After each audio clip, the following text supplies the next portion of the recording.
All right. Hey guys, we're back.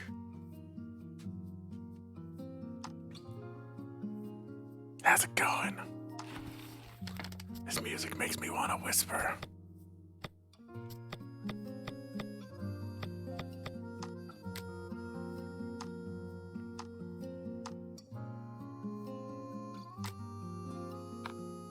Everyone feeling good? Well, it's time for that to change. We're playing another Yoko Taro game. Let me just kick us over real quick. Cha! You gonna do it? Hello. I'll have to give myself a promotion. Am I frozen in place? Am I just paralyzed in fear of what is about to happen? Hold on. Ahem. There we go. Thanks for the resub, Strident. 9 whole months. Wow. I encountered a Gorgon, yes. The Voice of Cards, the Forsaken Maiden. I decided to wait long enough on playing the first Voice of Cards that the second one came out pretty much immediately after I finished the first one. If that's not timing, I don't know what is. Alright. Let's get it started. I know nothing about this. Developed itself in real time as I was playing the first one. Well, alright.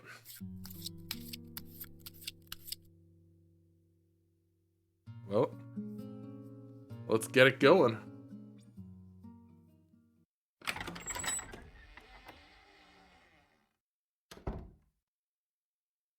Ah, I bid you welcome. Well, that's not I shall Todd. be your game master for this tale. It is a pleasure to have you. Now then, just like this, I will be using cards to draw you into the world of this story. A man proclaiming himself to be a great hero has embarked on a journey to slay the dragon. From time to time, you may be presented with that's choices familiar. like this. What is left? What is right? That's correct. It doesn't mean anything, but still, good job. Ah, cool. You're following along with all this, I trust? No. I believe your experience Slow in the down. story will be shaped in no small part by my narration.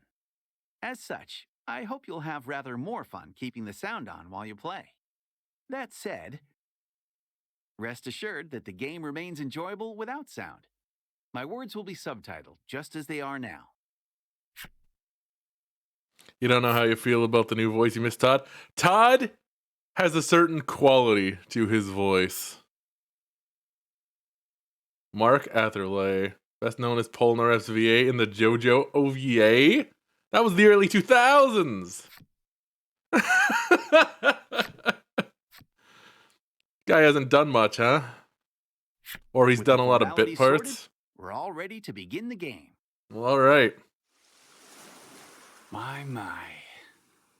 Yeah, you can hear the sound of the waves. Oh, how very evocative. Now then, let's begin our tale. He's rubbing a lot more funk on this to the world of Voice of than Cards. Todd did, though. I'll say that. We're about to step into the shoes of the hero of this tale as he sets forth on a grand adventure.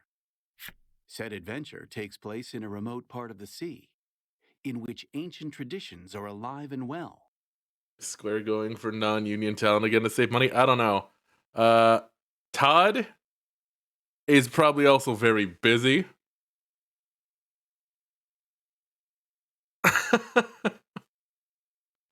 He does a lot of, like, recurring voices and big things, I think. He'd see us again, though. Well, he may. There may be another Voice of Cards. A remote part of the sea in which ancient traditions are alive and You well. will touch the hearts of many who dwell in this place as you journey to change fate's promise of untold ruin. I can handle it. I believe in you. I believe your journey will be a success. And on that note, it is time for that journey to begin. May the waves see you safely across the tides. I think we're going to be spending a lot of time in a boat. Call me crazy. The Forsaken Maiden. All right.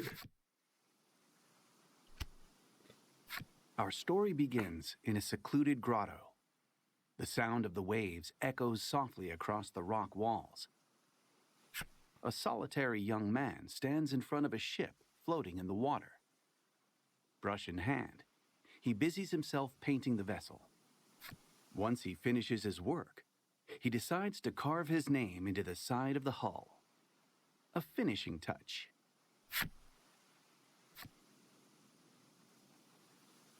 Baron? Okay.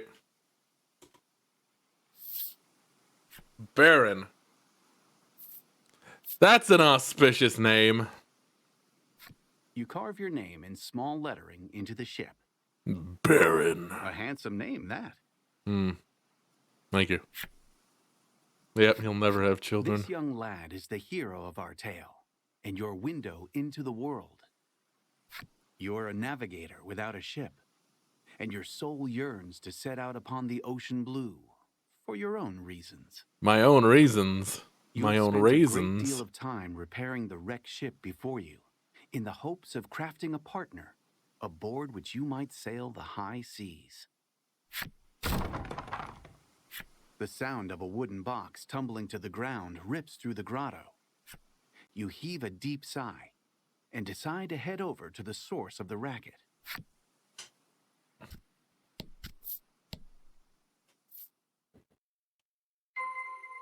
Find whatever made the noise and ask it, what are you doing in my grotto? Ah, my piece. Okay, yep. It's the same. Who goes there? The source of the noise. A turns out lady. to be a young girl. It looks as though she has knocked over a wooden box, packed with shipbuilding supplies, and is in quite a panic about it.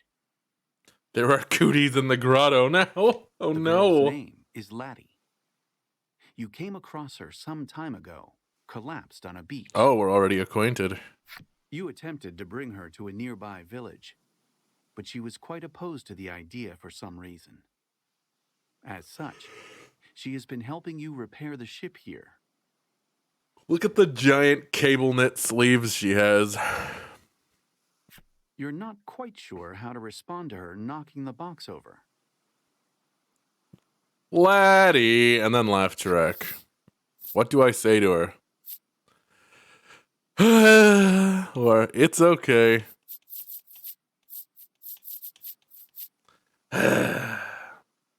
Should I sigh? You sigh in exasperation, and Laddie's shoulders slump, dejected. You move to leave the grotto, saying, I'm going to the village to get some food. Laddie waves goodbye, her forlorn smile seeing you off. Is she a The young sad woman girl? has lost her ability to speak. Oh. Neither of you have any knowledge of how she ended up in her situation, and you spend many quiet hours together in the grotto.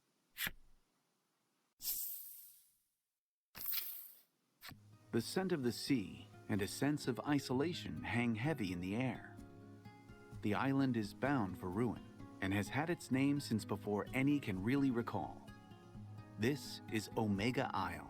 Oh boy, Omega Isle. You take a deep breath and then set out for the nearby Omega Village, which shares the island's name. That isn't even a little ominous. Oh no. Alright, here we go. The Spirit Spire. You have arrived near the entrance of the village. You spy a shadow skulking about in the midst of a thicket. The Ugh. shadows fall away to reveal a small monster. It's unusual to see one this close to the village. Does it have no eyes or does it have 16 eyes? That's the question. This GM sounds like you got to start doing voiceover for workplace safety videos. He's very informative. It might be cute, but it's still a monster. and a threat. Oh, it is one of those sea You must slugs, slay you're the right. beast before it can cause trouble or worse in the village. Good eye. So I got near stuff for this game. You'll note instead of crystals, I get black boxes from Automata. You're not supposed to let them touch! That's how they self-destruct.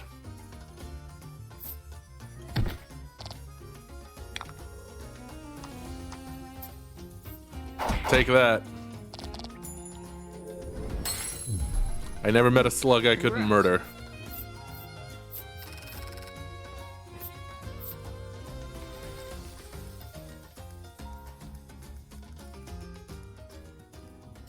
Well, alright. Omega Village time. I'm sure this place is fine. Gorgeous flower beds burst with blossoms that will one day wilt and wither away, much like Omega Village itself.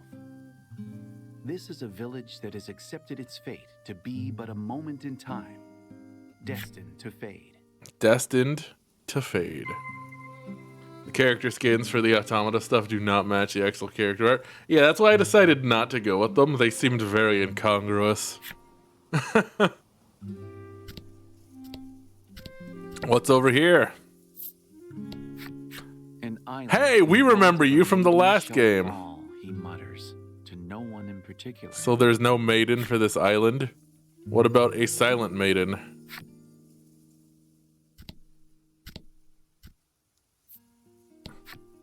This might be the last time I see this flower bed, the boy says, gazing forlornly at the flowers. Welcome to Omega Village, where everyone is fatalistic. Really? Already? The man's flip side story has already been unlocked? Well, I guess we know you don't amount to much. Hey, man. Where are you? There you are. I forsook the isle of my youth to live here. I don't know a soul, but that's fine by me. I'm used to being alone. He left his home island, yearning to see the outside world, but so traumatic was his seasickness, he swore never to board another boat. He'd really like to go home if he could. Well, gosh. Decades ago, I lost my wife in the war. I almost said wife. All I could do was watch as the life drained out of her. And I know how hard that was for you, Grandpa. But that happened yesterday. Please try to focus. What? Whoa!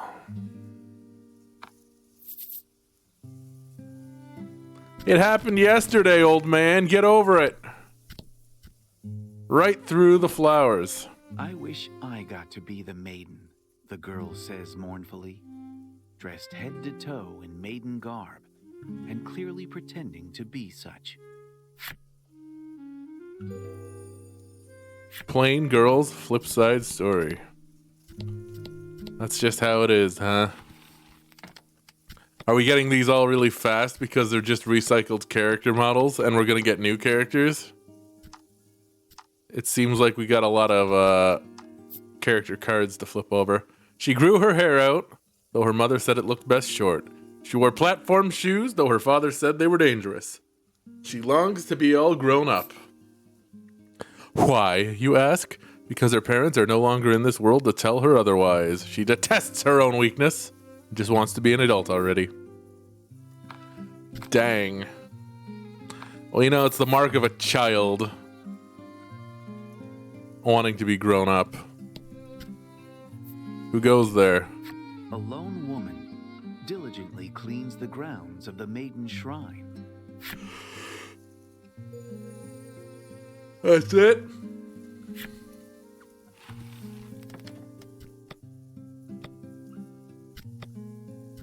She's cleaning. Which means her flip side story is probably about to pop off. The woman laments her misfortune, though she buys waters that bring happiness to the drinker and stones that bring luck to the wearer. No happiness nor luck does she feel. Well, let me tell you about those things. The waters and stones all came at steep prices, which her loving husband paid without complaint. If this is what makes her happy. But it doesn't! Oh no, she got taken in by one of those happiness stone schemes. Oh, hey, I have a house here.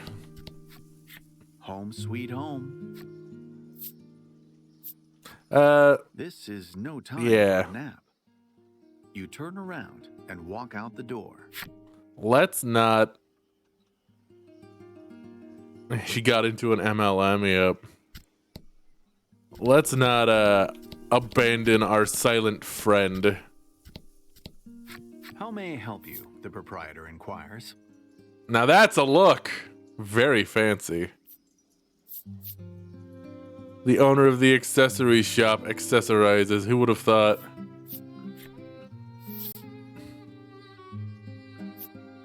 Yep, same rings. Same old, same old. Will that be all? The proprietor asks. Yes, that will be all.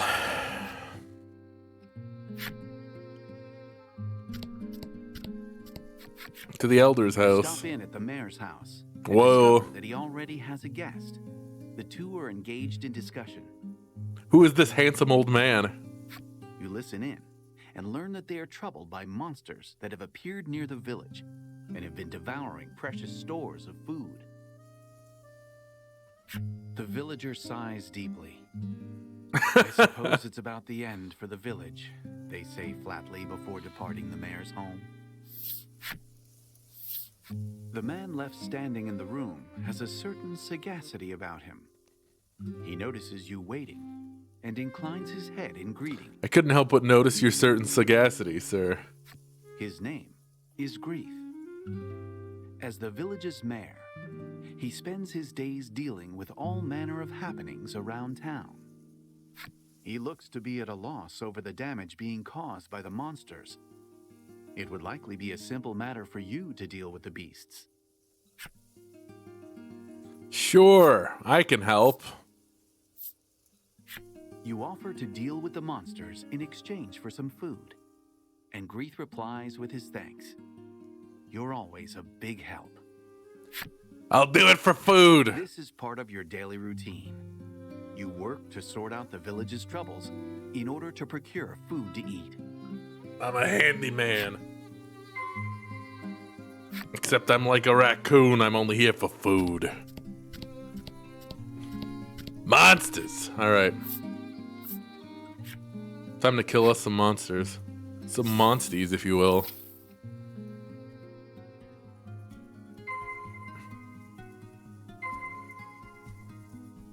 And the surrounding environs of monsters. Monster has appeared before you.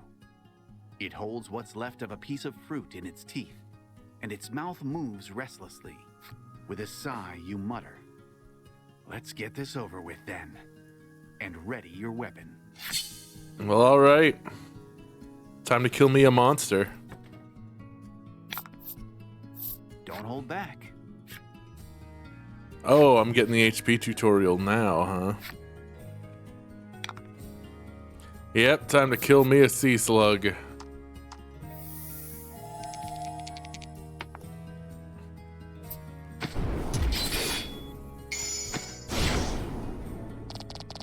Got him. Fortune favors the bold. That's it for battle. What am I gonna do? How am I gonna figure the rest out? Oh, 1 damage.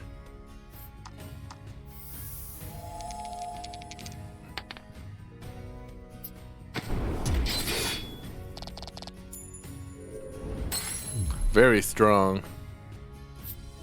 But I mean, it is the beginning of the game. Baron has leveled up. Good job, Baron. With practiced skill, you swing your weapon. The blade flashes through the monster's throat. Merciless. Perfect aim. It would appear that you are quite accustomed to killing. I'm a born killer, baby. You wipe the blood off your weapon. As you do, you notice a shadow in the distance. Oh no. Another monster, perhaps?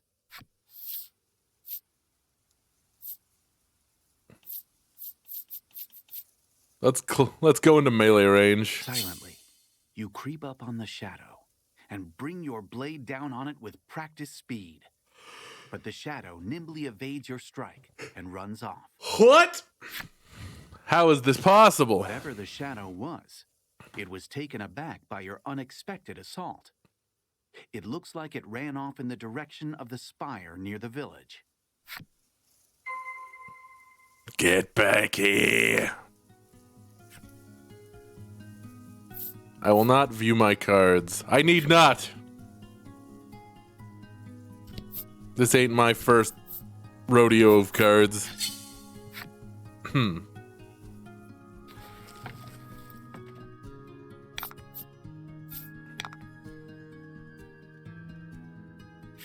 Ah, gems, I see.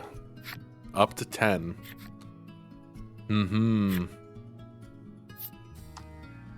Oh, I like that they changed the icon to a black box, because black boxes are the gems for this.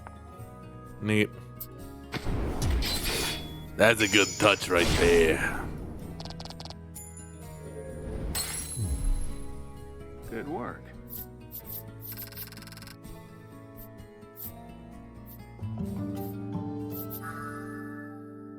Ooh, try attack already, huh? Well, I'll take it.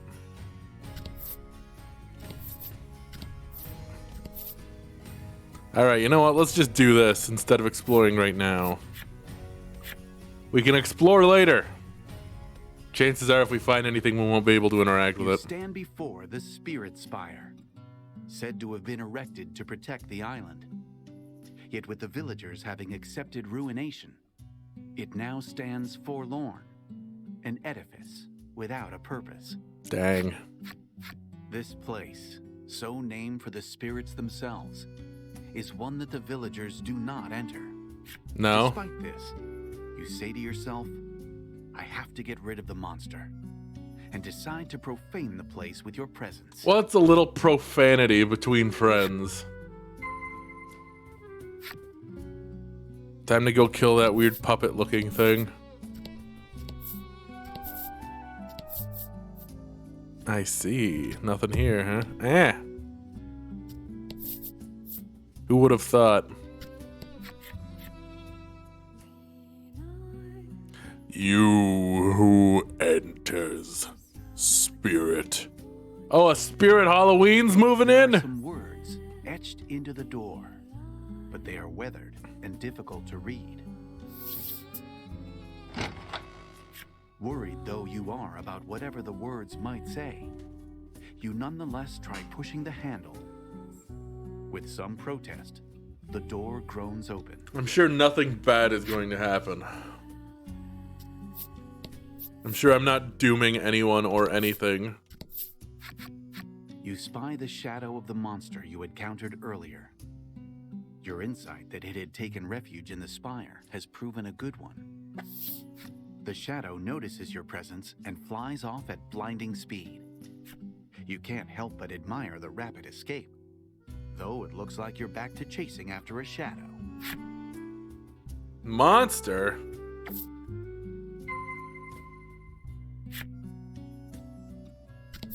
How dare you run from me, coward? Face me in glorious combat. What's over here? Treasure, perhaps? No. No treasure to be had. No sweet treasure. It just starts spouting sinister lines. Beware, coward! Run, run, run! You survey your surroundings, relying on the shafts of sunlight filtering in through the windows. Hold However, on, I got you're this. unable to see the monster from where you are. Beware, coward! Alright.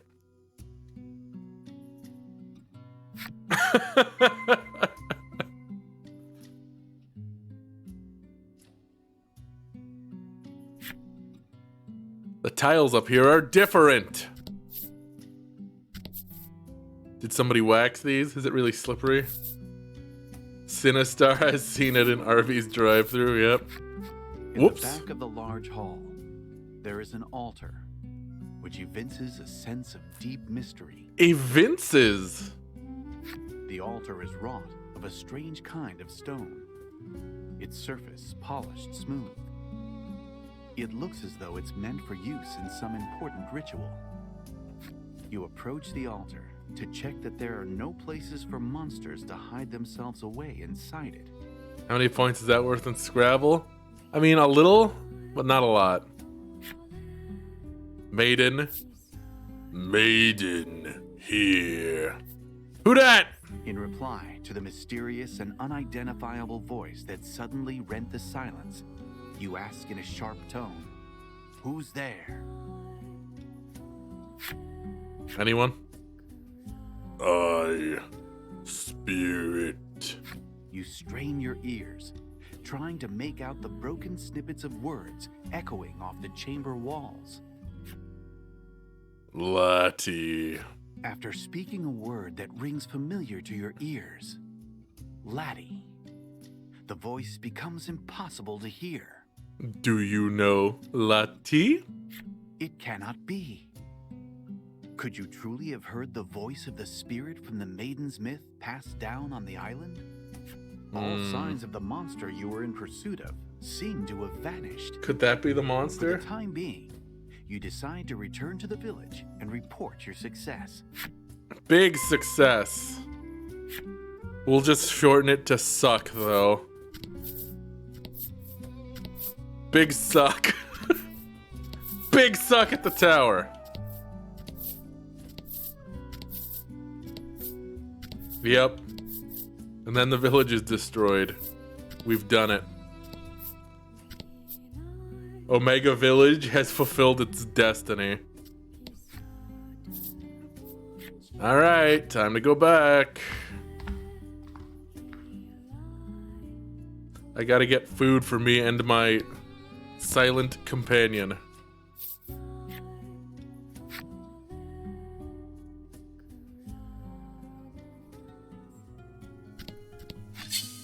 She needs to eat to maintain that cable knit sweater. Fight him off. Oh! Enemies from the original. How dare you!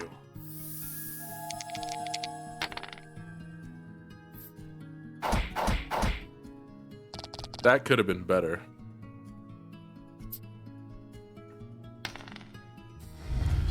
Oh God, Baron.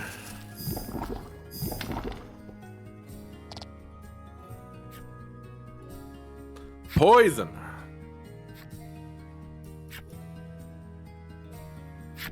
Only one ailment at a time. Don't heal yourself. How dare you?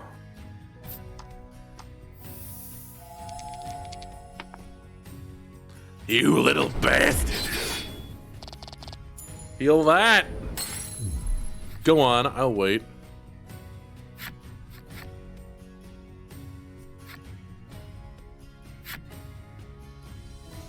Someone sneezed on my card, oh no.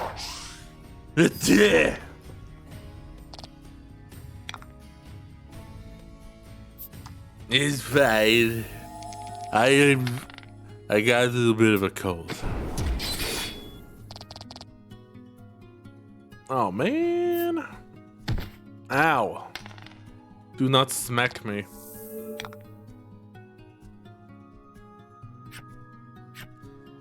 No!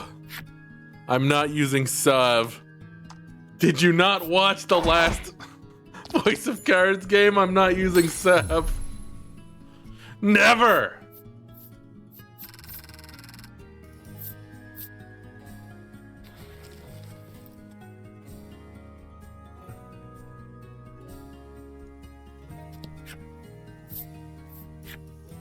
I'm gonna go have myself a heal real quick. Take a little rest.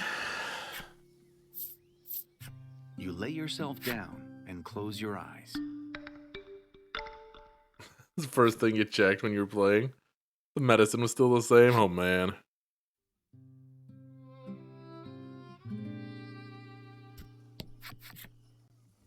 Oh. When you arrive at the mayor's house, there is a young visitor already there. She looks to be making an impassioned request of Grief. Good grief. In a wearied voice, Grief replies, "There is no longer any maiden in our village." Admonished, the girl leaves the house with disappointment written across her expression. You inform the mayor that you've taken care of the monsters around town. As thanks for completing the job, the mayor hands you a basket of fruit. Oh, boy. Fruit. Good, you think to yourself. Another day, another basket of fruit. Yep. These things I could take off of trees in nature. Fruit!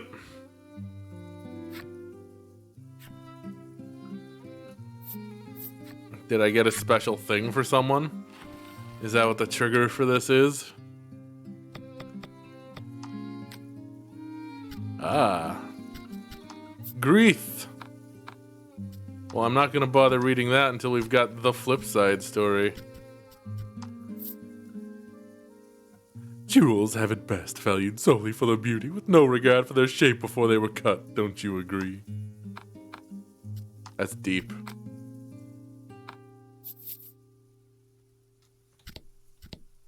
That's deep! Alright. I guess we'll go back to feed our silent friend.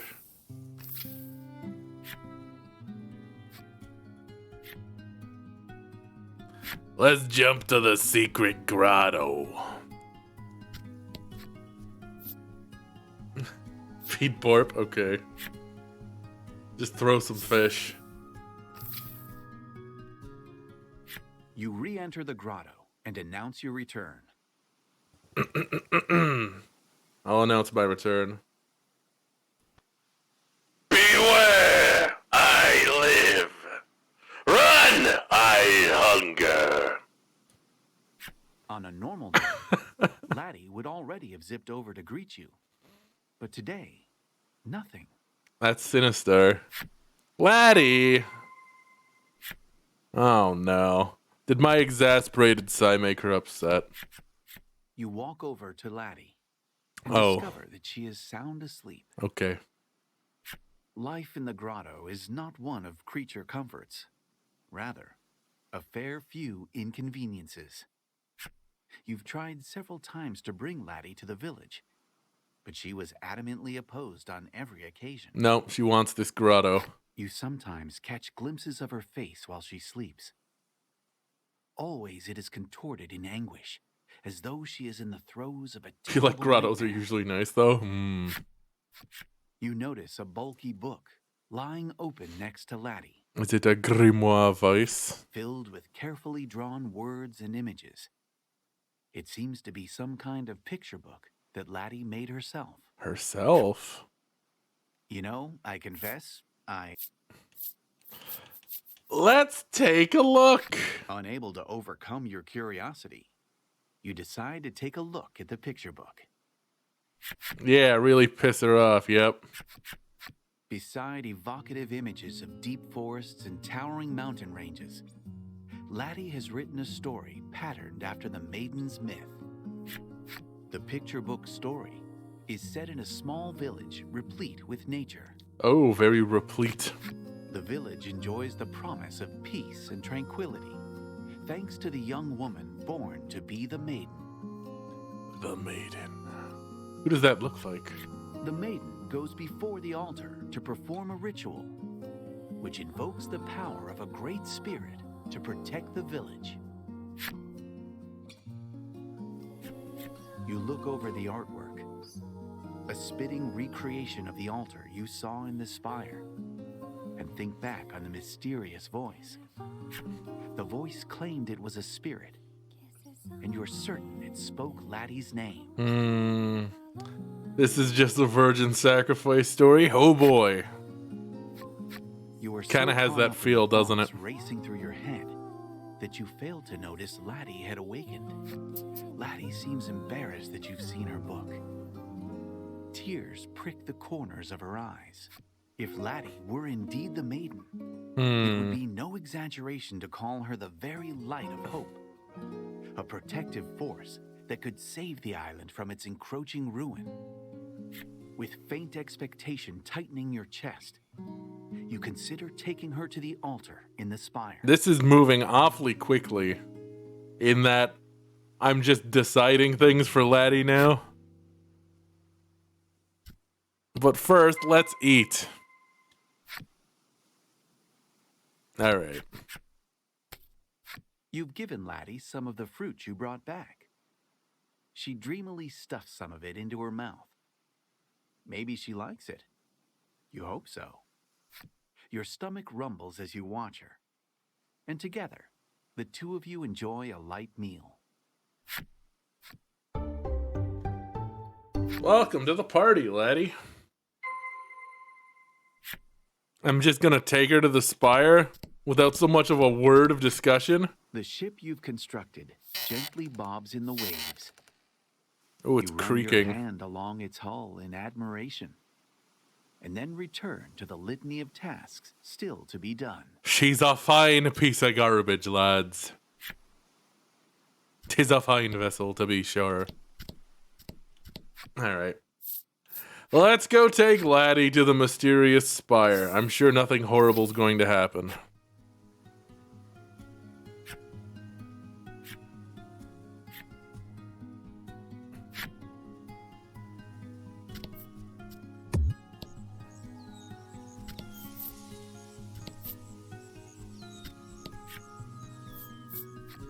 All right, Laddie. Keep wanting to call her You Laddie. take Laddie with you and return to the spire. Whoa! As you approach the entrance of the spire, the staff that Laddie clutches close begins to emit a faint light. Seeing the mysterious light, you are convinced Laddie has a deep connection to the spire. Her expression uneasy. Laddie takes hold of your sleeve with a tentative touch. Ask her if she is okay with doing this. Just ask her! Communicate. I don't like how one-sided this relationship is.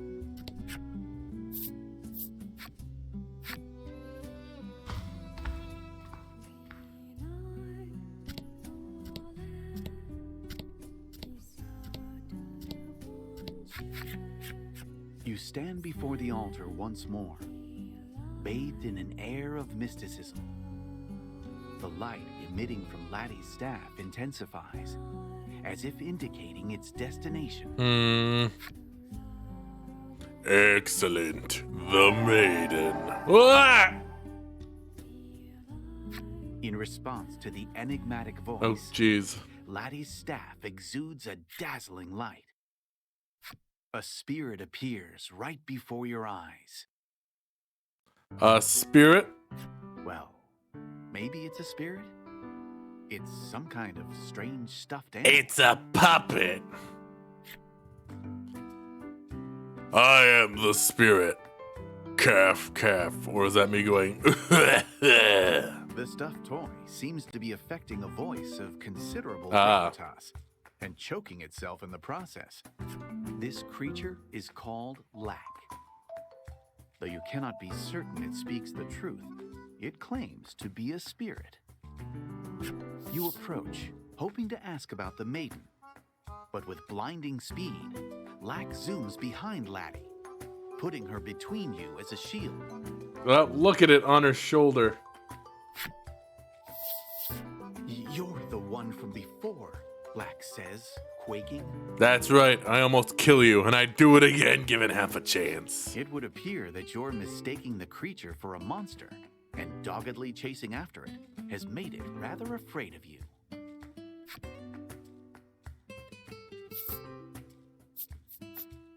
Have some fruit. Have a knife. Ugh. You hold out an offer of reconciliation, and Lack takes it and immediately starts munching away. Between bites, it says, "You've got some good taste there." You're not really sure if the make good worked out, but in any event, Lack looks willing to listen to you now. Yep, never trust the weird fairy thing. Bravely Default has taught me that. You ask about the maiden once more, and Lack begins to talk a lot. It seems to enjoy doing so. It's a puppet. That's basically all it can do. Just as the maiden's myth handed down amongst the denizens of the island suggests, it explains, Laddie was indeed born to be the maiden here. And is that okay? Yep. The fairy flies. Yeah. Those F's loading in late in the title screen. However, she was unable to take up her role. This has caused no small amount of distress over the island's inevitable destiny to sink beneath the raging waves. Sinking island. Lack concludes with a proposal. How's about you go and meet with the other maidens and fetch the maiden's relics? The maiden's relics. As you had hoped, Laddie appears to be the key to the island's salvation.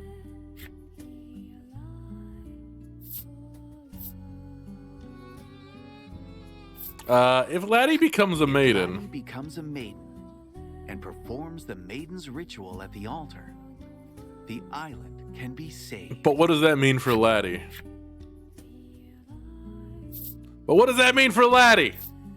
This island is not the only one home to a spirit. There are islands throughout this archipelago, and upon each dwells one of the 4 maidens who govern their own spirit. The self-proclaimed spirit explains that if you bring the maiden's relics that each of these maidens possess back to this spire, Laddie will be able to become a maiden herself.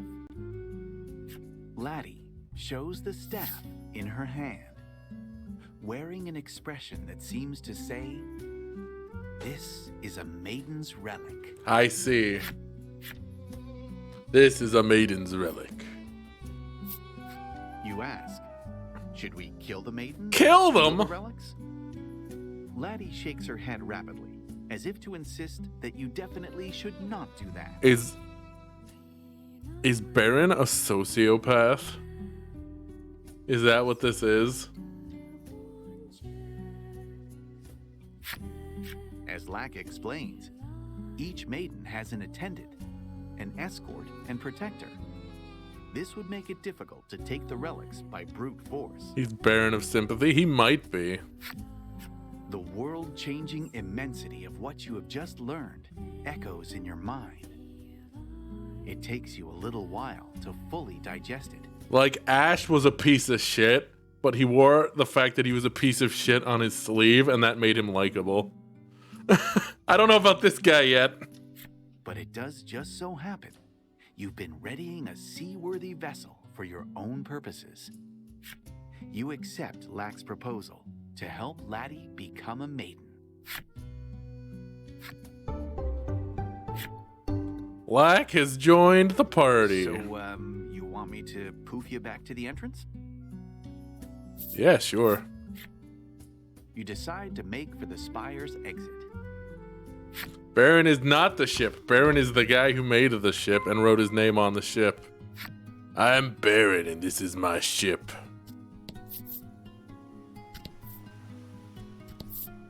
Beyond the pier, the ocean sprawls out in all directions, beckoning you to adventure. I am feeling sufficiently beckoned. Thank you, ocean. Nothing over here. This is a tiny ass island.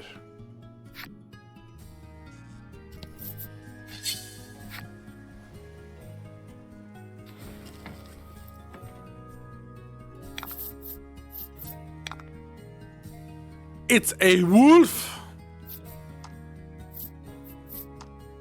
Let's bust that wolf. Poke. Jab! Dang, that was a heck of a poke. Yep, damn woofs. Excellent. Excellent, yes. You do not like this weird puppet? What's not to like?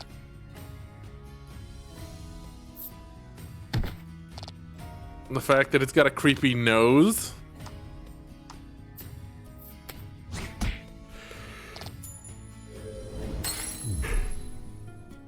The fact that it is very clearly a puppet.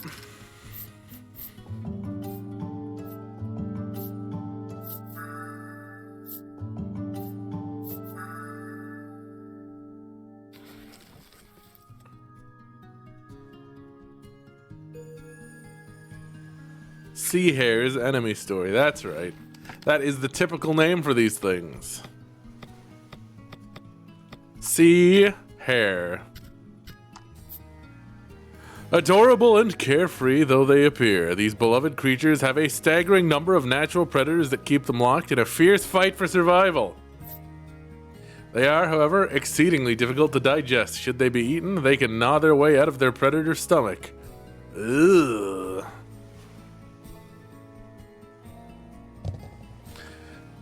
The pod version of the puppet has Zero's flower eyes instead. Well, that bodes well. Am I creating an intoner? Are we gonna do a Drakengard? Accompanied by your new allies, you make to enter the village. But Laddie seems to find something about this idea disagreeable and clings to a tree nearby, refusing to budge. "Oh, I got this one," says Lack, evidently with some kind of plan in mind. The fluffy creature begins to chant a sort of mysterious spell. Woona wacka, woona wacka. Ah! Suddenly, Laddie's face is transformed into that of an odd old man's. Damn, Laddie. Laddie touches her transformed visage and then gives a thumbs up, perhaps as if to say, "Good job." Okay, well, you know, if she's cool with it. You are a god. But Laddie looks sideways at you as she walks into the village, her identity now safely hidden.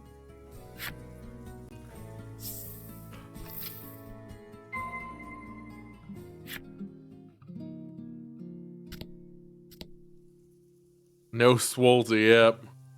Melanie got to be jacked. Nothing for Laddie. Yes, why does this old man have such a petite feminine frame? This is your home. A desk pushed up near the wall is adorned with an unfurled map and a scattering of books. The Books. navigation map is of your own design and depicts the various islands in this region of the sea. It contains information on the maidens of those nearby islands, culled meticulously from books and the tales of passing travelers. Before all of this, you had found yourself unable to merely sit and watch the village's decline, and so planned a voyage to seek aid from the maidens of the other islands. I see. After popping into the back room, you emerge with a carefully polished ship's wheel and present it to your companions. Behold the helm. It is the final piece of the ship you restored at the grotto. With it, you will finally be able to set sail on the voyage you have dreamed of for so long. You have made ready for the voyage, but before you set sail, you decide to stop in at the mayor's to say your farewells.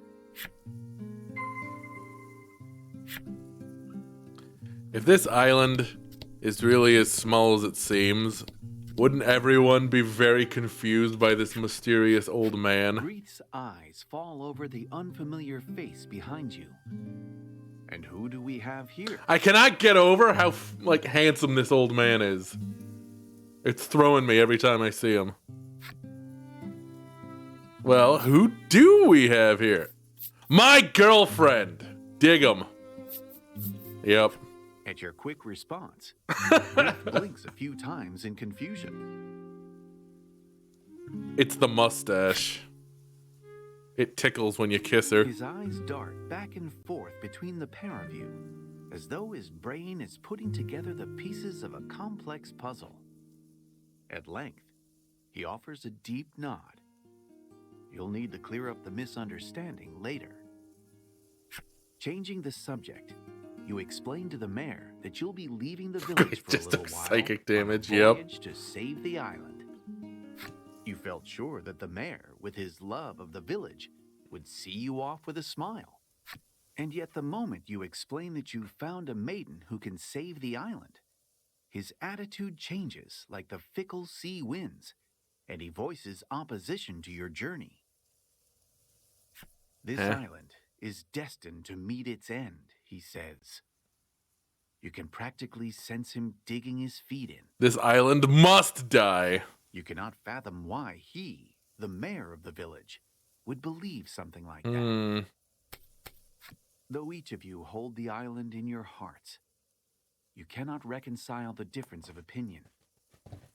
Like lovers going their separate ways after an acrimonious spat, it looks as though you will be setting out on bad terms. Does this island have to meet its end for the sake of other islands, perhaps? Is there not enough maiden juice? To save the island will prove to be the right perspective.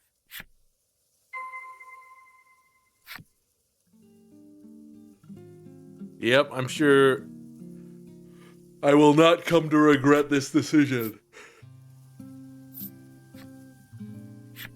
Certainly not. To Le Grotto.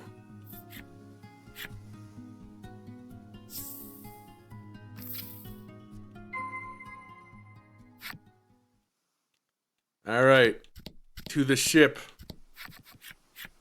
Your ship. Your trusted companion. Once a mere wrecked husk that you labored to bring back to life with months of sweat and toil. You climb up to the stern, and with every bit of care you can muster, you attach the wheel. The final stroke upon the canvas. Ship complete. At What last, a piece your ship of is garbage. finished. The vessel's design is patterned after a great whale. There are a number of mismatched parts, but that particular quirk only makes you love it. All right, the more. laddie, we're gonna go find the One Piece. As you look over your handiwork, you realize that your companion on this upcoming journey will need a name. What would a fitting name be, you ponder?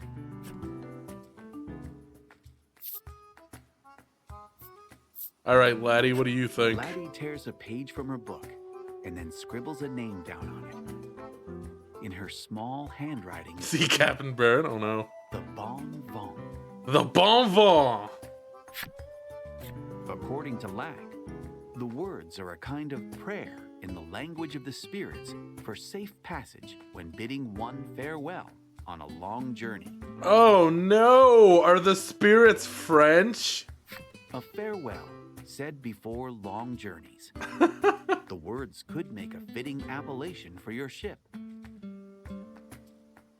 You're unsure of just how much you ought to trust Lack or his skill with words, but nonetheless, decide to go with Laddie's suggestion. All right, the Bon Vent. Les Bon Vent. Together, you load up the Esprit. Bon Vent with the necessary provisions.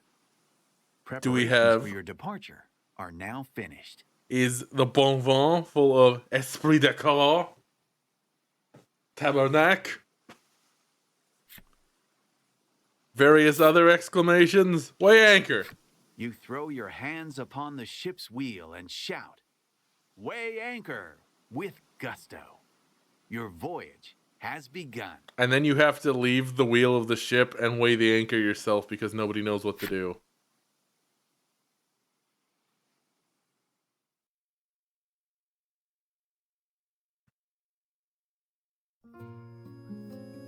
Here we go.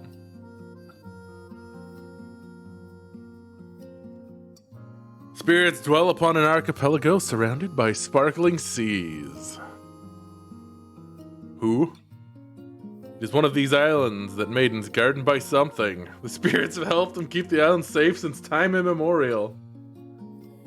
I actually have to read these out loud, okay? Yeah, one of these isles lacks a maiden and can do nothing but await its ruination. A young seafarer searching for a way to save his home meets a mysterious maiden who has lost both her powers and her voice. A self-proclaimed spirit tasks them with gathering the maiden's relics. And so they set sail to see the isles and hear their tales. Tale of departure. Fin. C'est fini.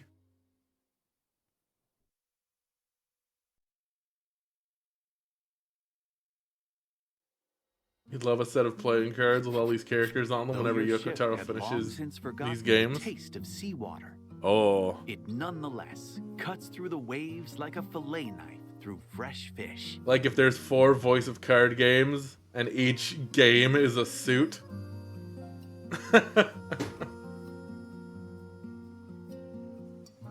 That'd be pretty cool.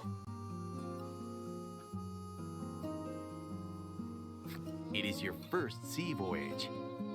Laddie's eyes glitter as she looks out at the horizon, stretching ever onward over the endless blue expanse. She opens up your homemade navigation map, checking the locations of the islands where the other maidens live. On the island to the south of here lives a beauteous maiden garbed in azure robes, as though the sky itself is wrapped around her. Maiden of the South Isle. After closing up the map, you grasp the wheel like a familiar old friend and tell the ship where you'd like to go. I don't grasp my familiar old friends. You now have free rein to sail across the sea as you see fit. New tales await you when you put into port on an island where a maiden dwells. Oh, clearing his throat. Grasp them.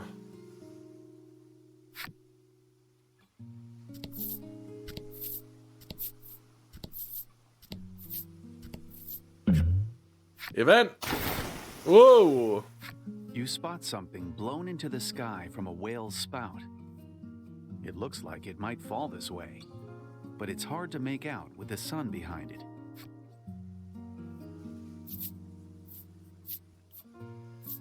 I'll catch it.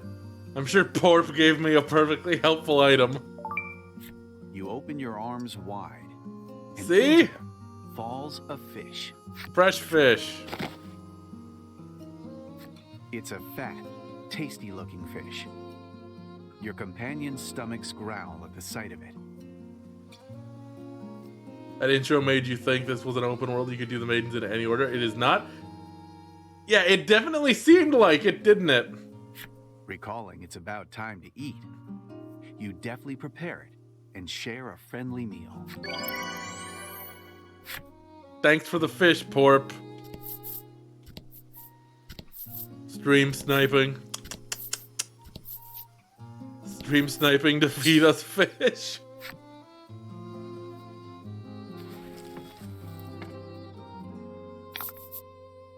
Fight him off. Ugh. Kill it with lightning.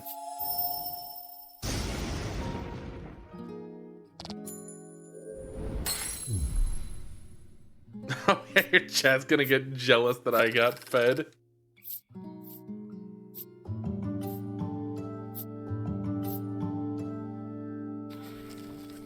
Well, all they have to do is go on an adventure to save an island with a mute maiden. Something relaxing about the waves, huh? What the heck is this? Just like a reef. On top of a shoddily made whaleboat. That's right.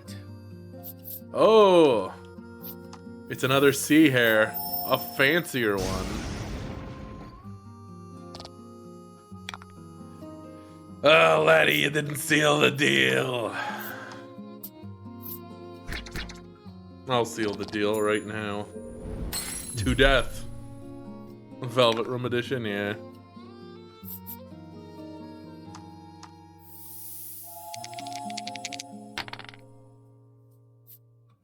That wasn't enough.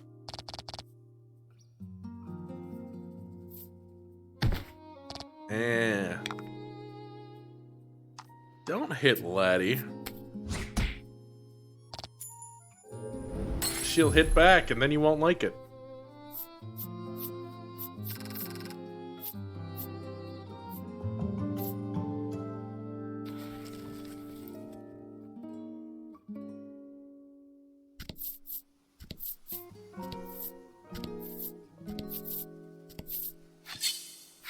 Enemy!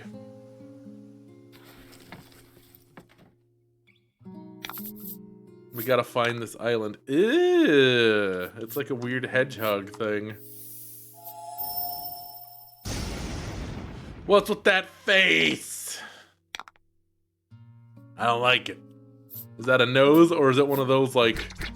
You ever see those Japanese masks with like the guy who's going...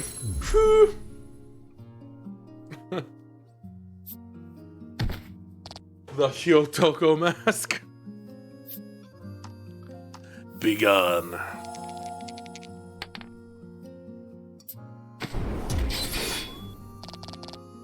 Dang.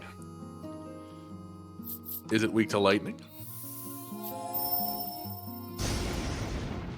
Yes. The answer to that question is yes, it is weak to lightning.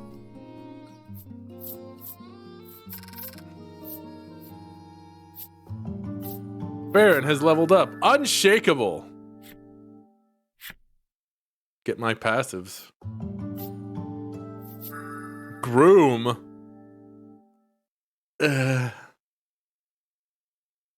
Okay. In this particular narrative, I don't like the use of that word, but that's fine.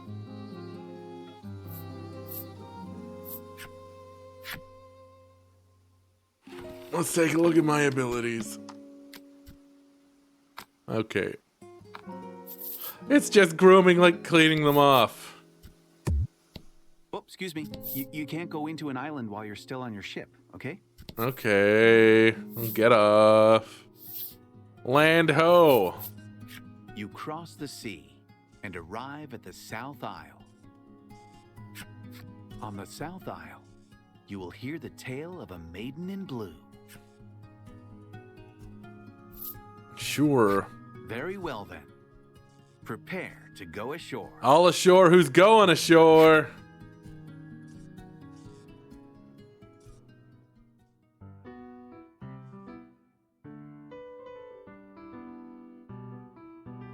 Bright rays of sunlight beam down onto the warm South Isle. Something about the place reminds you of the refreshing cool of the ocean. Could it be the ocean?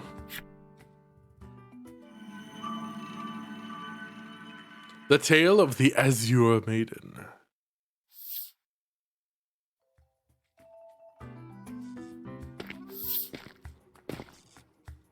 After weighing anchor and docking your ship at the pier, you go ashore. Utterly exhausted from hours at the helm, you stretch your legs for a moment, then open up your map. Once you have your heading, you and the others make for the village of Coveton in the south. Coveton? I wonder if it's in a cove. Okay, now let's go. Allons-y. The Stela. This must be a Stela of the Isle's guardian spirit.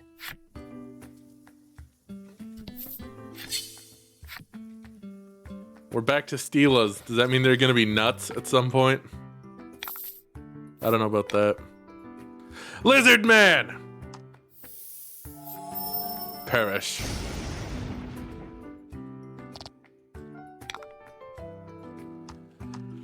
Begone, lizard. I mean, if it's okay with you. You're certainly resisting being gone. Sheesh. Lizard. Begone, lizard. Add value roll to target's attack. Oh. Buffing. Become strength.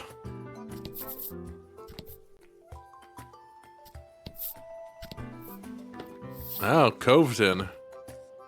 Right there. Hot, you grumble, as you use your shirt to fan yourself. Wondering how Laddie is holding up, you turn and see her squeezing a blue ball of fluff tightly. She begins to rub her cheek against it. From the elated look in her eyes, you can only guess how cooling it must feel. Just using a monster that you found? The sight sends shivers down your spine.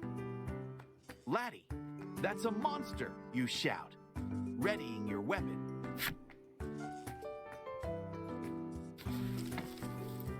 Laddie. Oh, it's angry. This is the first boss fight, Angry Fluffball.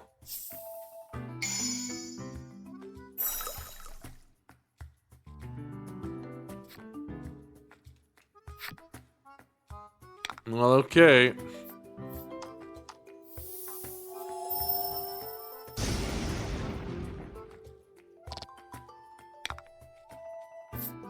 Surprise!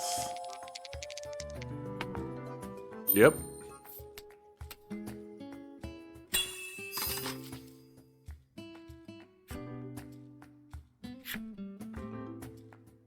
Lack just turning around and going, "Wah! Hype Beast!" What a name. Is he the Hype Beast?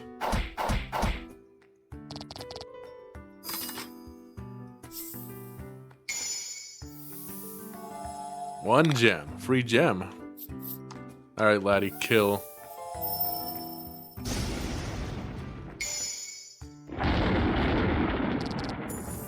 Hype Beast, Servant of the Scream Lord, yep. Easy!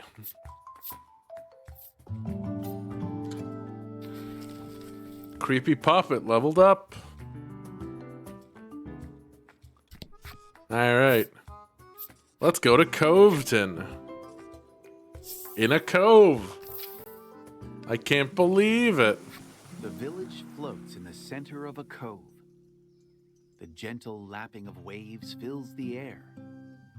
Coveton seems like a peaceful place, far removed from conflict. Well, time to change that. As you enter the village, you are greeted by an unusual sight. A paper doll flitters about like a bird above a man's hand. Huh.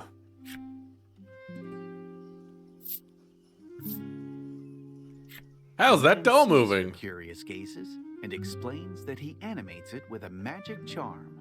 Well, la-di-da. He claims that all the villagers use such spells to enrich their lives. Neat. Is there a shrine maiden in this After a village? straightforward question, the man appears to be at a loss for words. Now, where could she be? Show me the Miko. Though the maiden isn't here now, you know for certain that one lives in the village. You thank the man, then resume your search for the maiden. Time to ruin something on this island. You there. Oh, it's the The man. village gets so lively when the maiden is here, the man mutters, his brow furrowed with worry. She a bit of a troublemaker. Man in Blues, flip side story. Let's take a look with the man in blue. has to say. A man reputed for his powerful magic. Rumors say he has helped the lovelorn marry their sweethearts and procured wild riches for the lowliest paupers. Thus, many come to seek his aid. His magic is a sham. His only sorcery is influence. He pulls strings to make dreams come true. Even right at this moment, he's toiling away for the sake of others.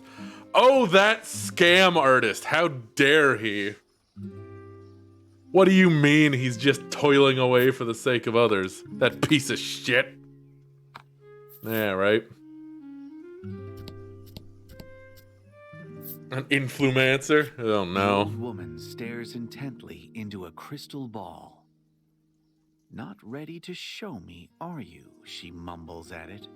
She tells you she first used magic when she divined who she would marry, nigh on 50 years ago. You can't help but admire her dedication to the craft. I see. The elderly woman's flip side story. Alright, elderly woman.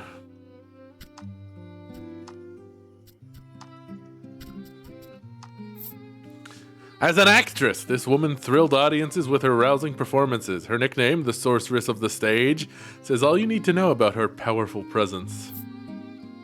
She has since retreated from the stage, preferring to watch from the audience. Her choice of outfit, however, has led people to whisper of the Sorceress of the Seats. Yes, flip the card. She is old.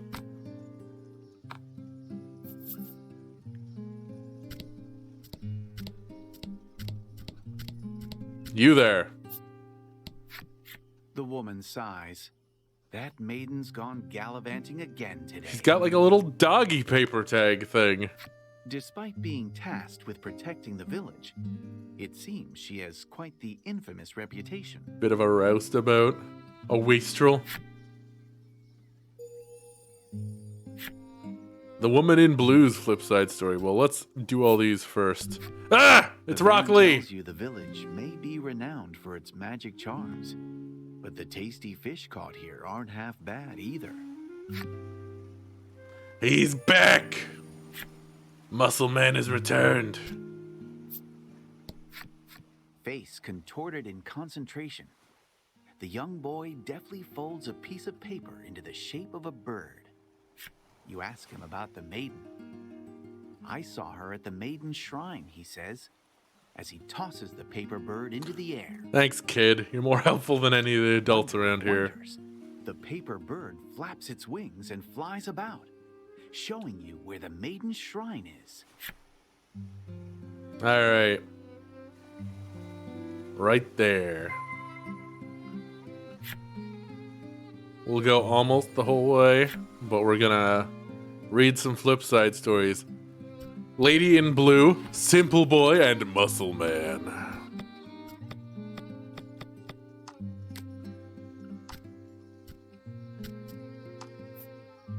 Try as she might, the woman's clumsy hands simply could not fashion a talisman worthy of sending her to her lover for their birthday. Hundreds, thousands, tens of thousands. Her failures littered the house. Neighbors came to call it the Cursed Manor. In time, it said even her lover kept their distance. Well, geez, dude. It's just paper. The boy tells you a single drop of blood carries the stench of sin so powerful one can barely breathe. And he says you reek of the stuff. Excuse me, child? It is here we should note that the boy's hobby is mimicry, so this is likely something he's heard someone say somewhere at some point in time. Oh, okay. Fucking kid. It comes as some surprise to others, but this man is actually a painter. He spends his days cooped up at home, silently hurling his passions upon a large canvas. Again and again, he smears paint all over his bemuscled body and hurls it into the canvas.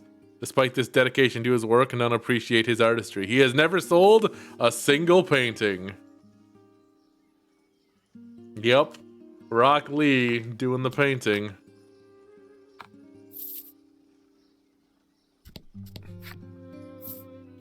To the shrine.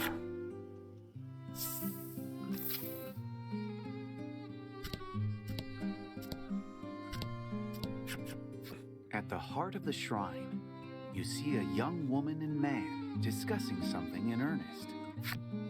What is it? The woman's name Oh. is Fila.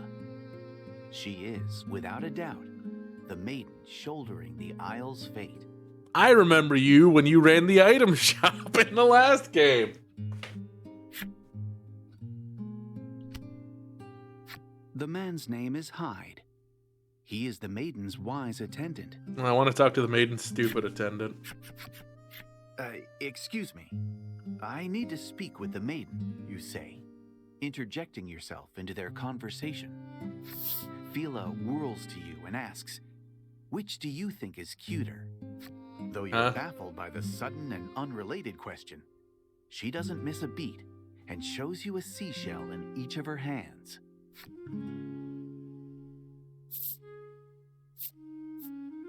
The one holding the shells. What answer? You suppose Sure. the asymmetry of the shell in her right hand could be considered cute and point to it. Fila grins. Looks like I win, she boasts to Hyde, who gives a in response. You do not open one of these conversations with immediately going, I think you're the cute one. Don't. Do not. Not a good first impression. Apparently, the maiden and her attendant had wagered on which shell was cuter. You had heard about the Azure Maiden from the villagers, but now you see for yourself that she's quite the free-spirited woman. You explain to them why you've come and ask if Fila will lend you her maiden's relic. Despite knowing the circumstances, Hyde tells you that things just aren't that simple. No. Why would they be?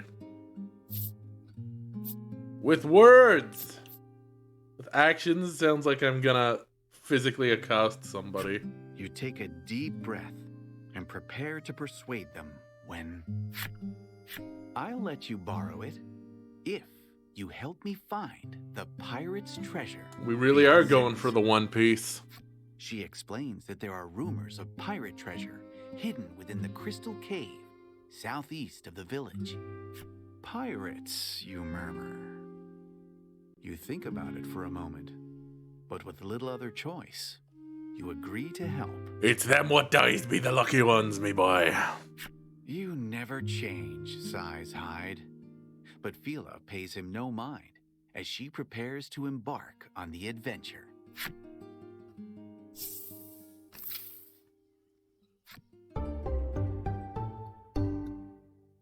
Black is no longer eligible for battle. Good. Get out of here, Lack. You weirdo. I don't need the establishments explained. I'm only here to make trouble for the establishment. How may I help you? The proprietor inquires. Let's see. Ascetic's glaive. Knight's halberd. Jeez. So many choices, so little money. I guess we'll start with a simple spear. I am but a humble adventurer.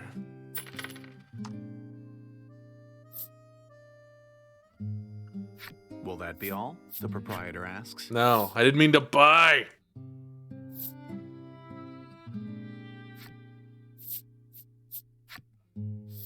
I want to sell my old equipment. Begone, Iron Sword.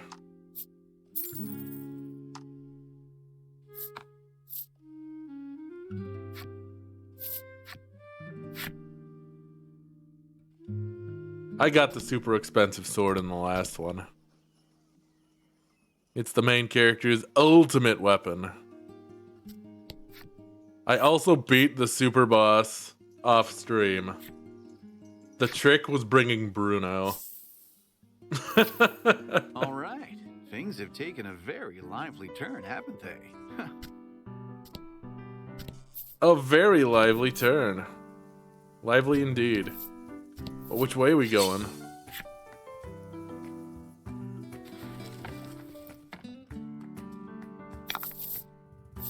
And fight.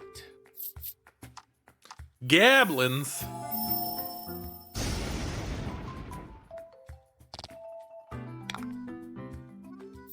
Wow. Northern Cross. Dang. They're strong, huh?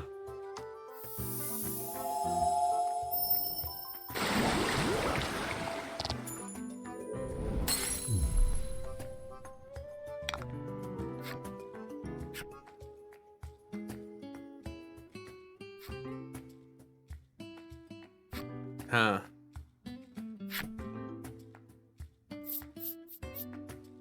Mysterious heart.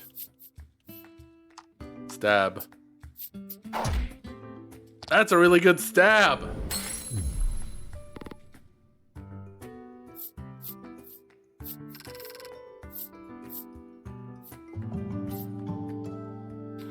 Jeez, Baron, you're getting shown up. Well, nothing I can do that way. Is this the same Stela? Well, considering I can't interact with it, yes, it must be.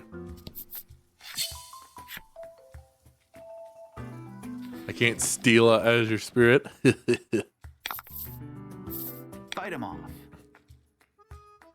Very well. Begone, Skeleman. Ow.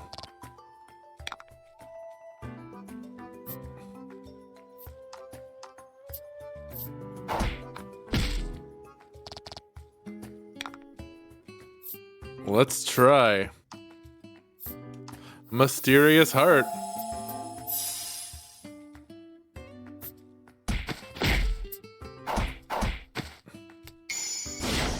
Oh, they formed a heart with the card.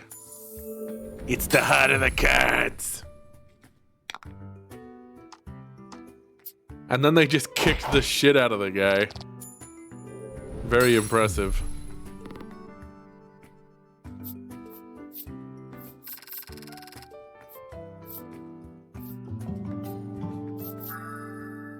Maiden of Purity, immune to curse.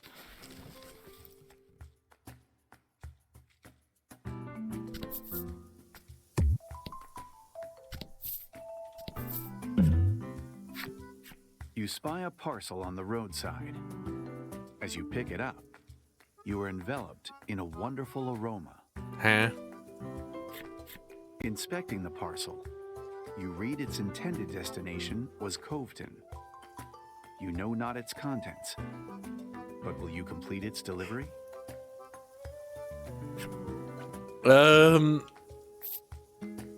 Sure.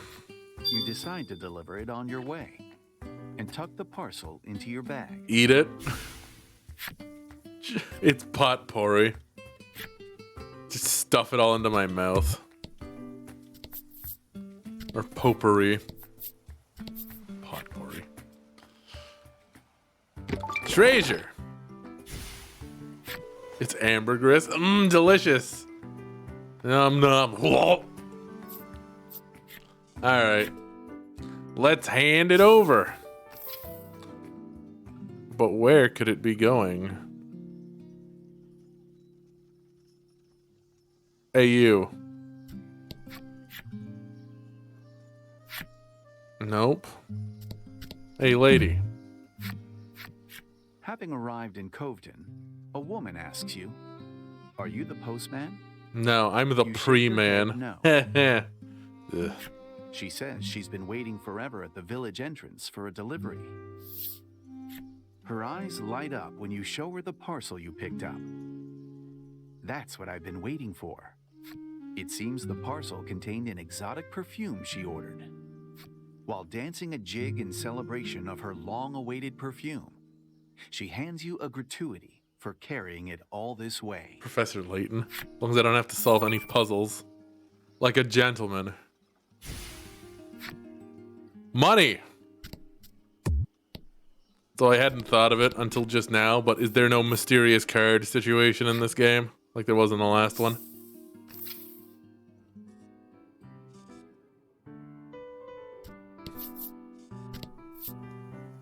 Am I not going to be assembling Exodia?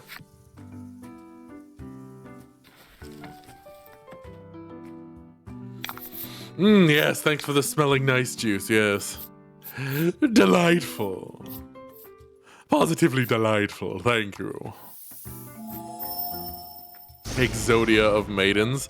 Are they the Exodia pieces? Do I assemble the Maidens into an Exodia?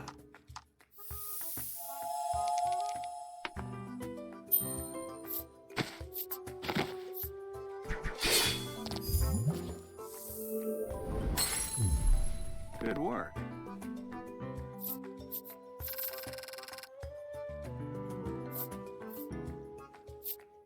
Treasure. All right, chat. You know the rules. Which one?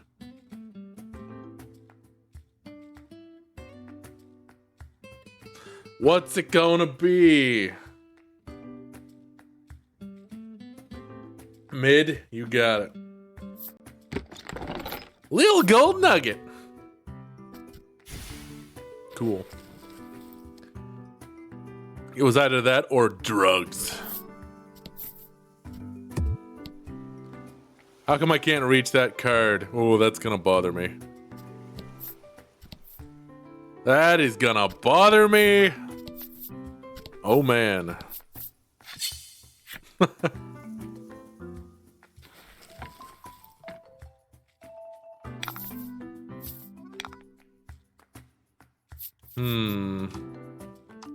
What if I charged?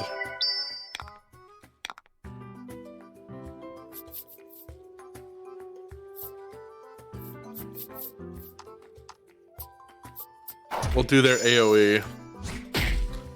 Although, at the rate she's going, we may not have to. Subarashi. Northern Cross. A 1.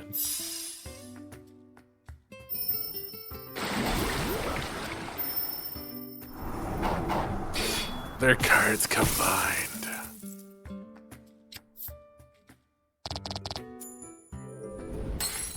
Teamwork makes the dream work.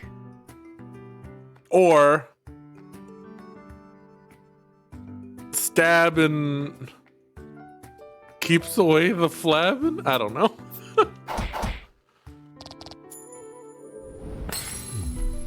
You did great. It's a work in progress. It's a work in progress.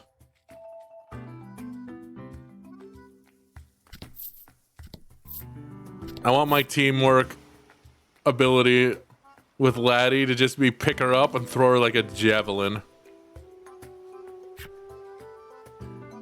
At least level 3. I'm pretty sure I'm at least level 3. At least. Should I go back for a torch though? The Crystal Cave teems with the stones that give it its name. They say the intermittent echo of water droplets is the sound of more crystals forming. Your party and Fila have become fast friends on the road to the cave. Well, that's good. Though Laddie seems somewhat nervous to finally have a female friend her age, she looks happy nonetheless. The loose-lipped Fila tells you all sorts of details about her life, including the fact that she and Hyde are lovers. Ooh. Hyde seems on edge about her blasé divulgences. You give him a pat on the shoulder, quietly sympathizing with him. How could I sympathize? The lady I'm traveling with is mute. She literally cannot talk about anything.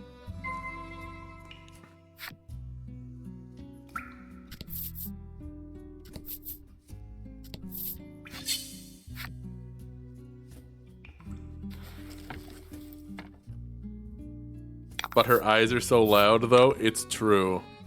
Say it with your eyes, laddie.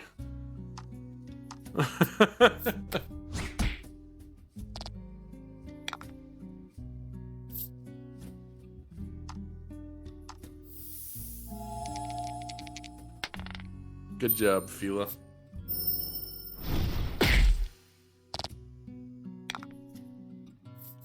They're so strong. Rattle just taught you how to make pull-apart bread. That sounds good.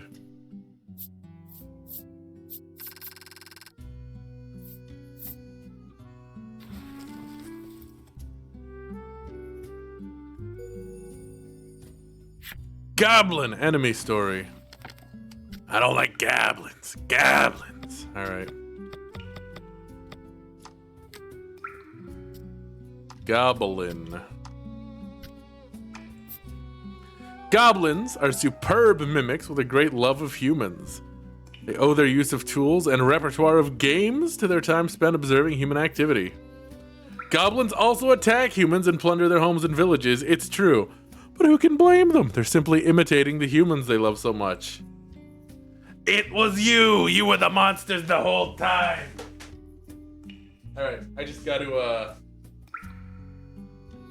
Oh, women, you mean goblins do not care for men? That is not the kind of story this is, I hope.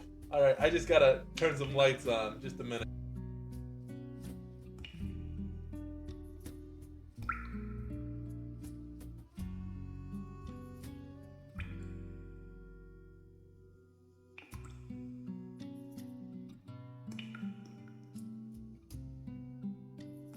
It's getting dark. A little too dark in here. All right.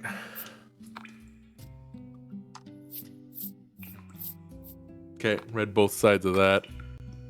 So, the moral of the story is, turns out it was man. The most evil animal. Turns out it was man. You can see what looks like a chest within the shadows on the opposite bank. Unfortunately, you can't cross over with the water raging as it is. Damn you, raging water. Yes, yes. Very good. Okay, thank you. Jeez. Going back this way.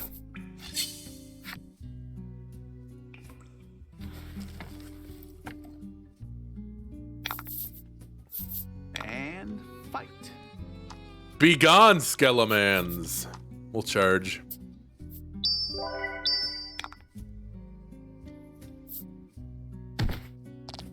Don't hurt Fila. Don't hurt Hyde.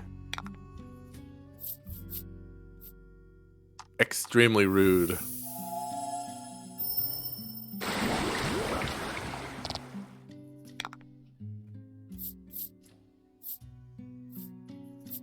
Alright, Fila. Do the big damage. Nice. Considering it's a miss on a 3, that's a pretty good chance. 2/3, basically.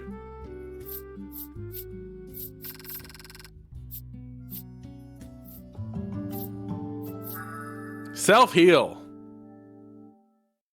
That, really? Looking out for yourself? Even Ash could cure other people. And Ash was very much looking out for himself. And I guess also Mar. Oh boy! Omnisalve. For when everyone needs drugs.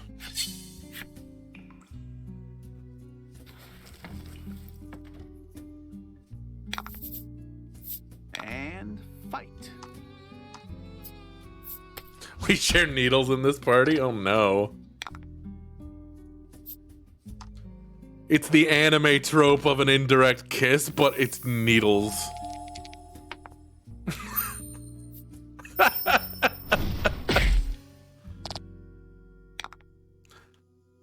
You started us down this path, Pork.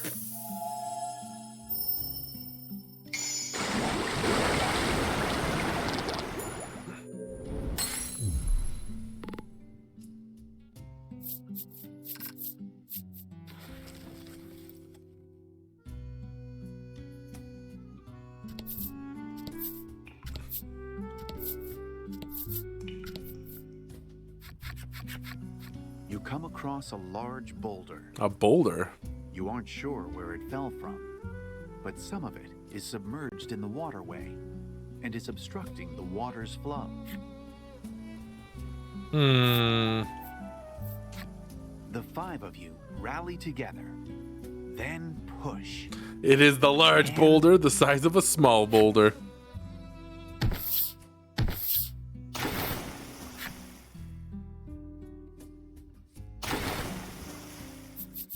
Oh.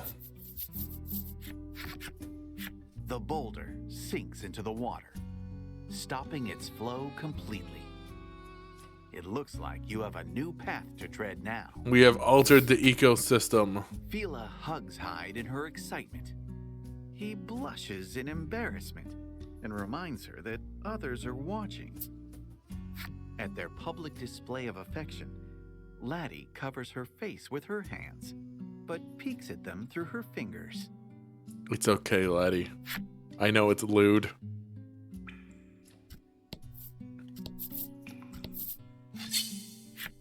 Such impropriety. Show him what you got. Oh, I intend to.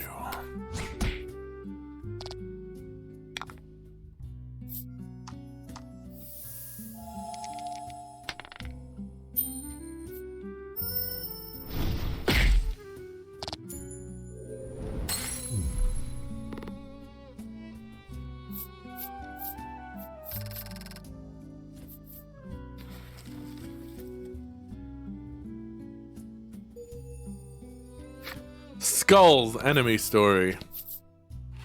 Alright, Skull. Let's see the lore. Why you such a skeleman? I wouldn't venture out alone at night. There are rumors of skeletons come back to life, attacking passerby of late. They likely don't even realize they're dead. Hey, watch where you point that sword. What do I look like to you, a monster or something? Oh. Is it the skeleton? Not realizing it's dead? I see. Just trying to be a helpful skeleton.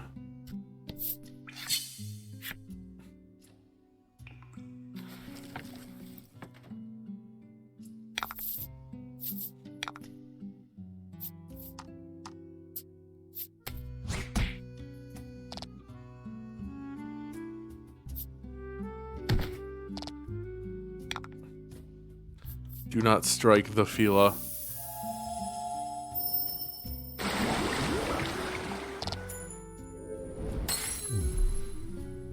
Should probably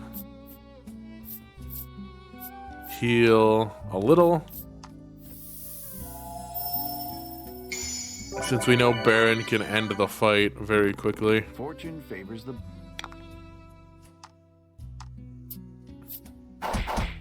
Yeah. His attack's good, he's just so slow. Why are you so slow? You're such a lanky, noodly boy. Treasure. Alright, guys. Middle, left, or right? What's it gonna be? How much drug are we going to get?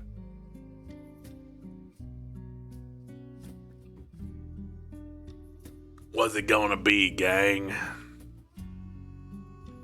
Left? Okay. Much drug. Big drug. Ah, rapiers give him more speed. I see. I guess he does have 2 weapons. Wow, Baron. 2 weapons? Box of drug. Value box. Much drug. We'll just do this.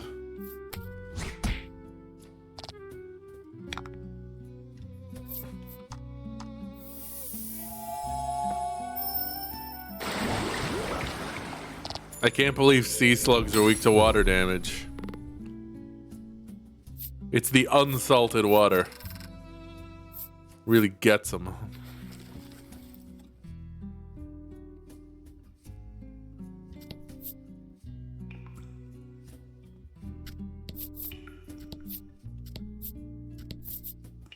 Oh wait, I can go this way.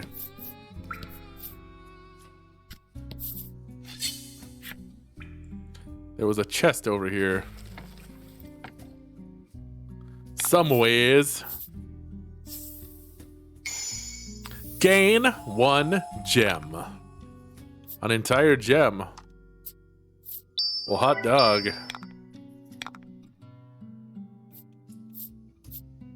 Let's kill them all. No freeze, though. Nothing in life is freeze.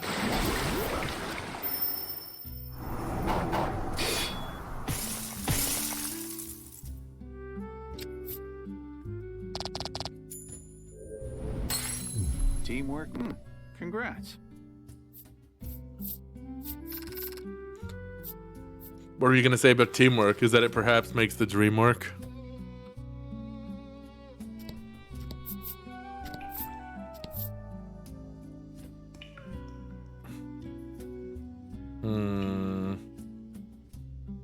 Nothing yet.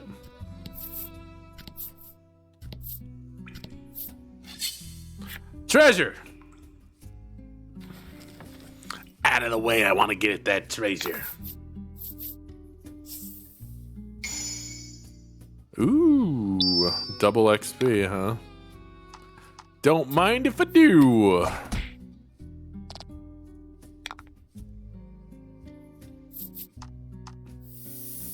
Moisten them.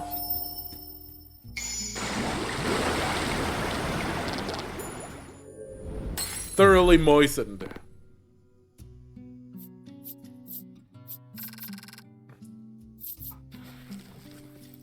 Big XP. That's what you like to see.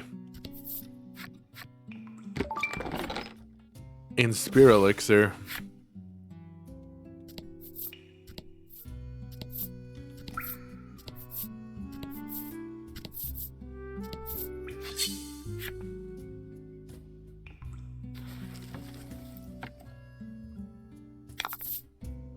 And fight. Kill them all.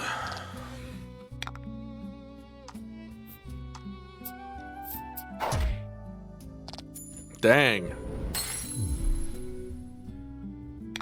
She hit them very hard.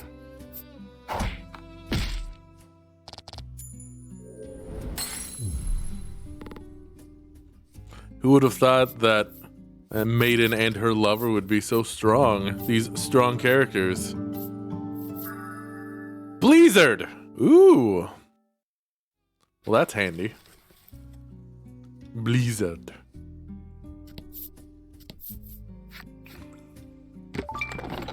$500 gold. A little walking around money.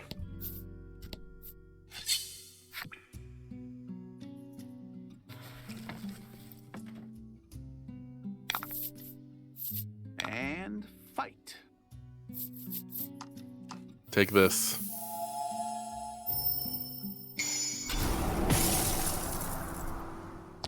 Magnificent. Almost perfect. But we'll take it.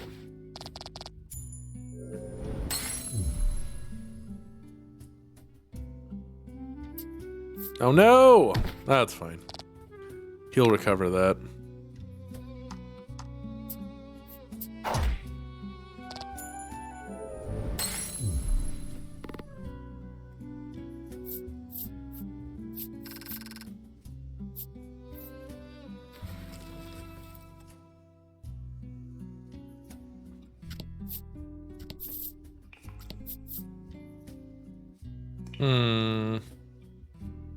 So where are we going? Ah. Crystal Cave depths. To the depths.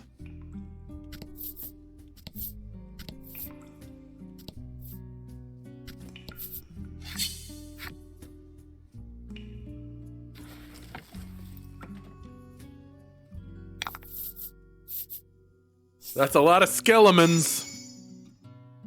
But a lot of XP too. So I shan't be complaining. Bequeath your delicious experience unto me, Skelemans.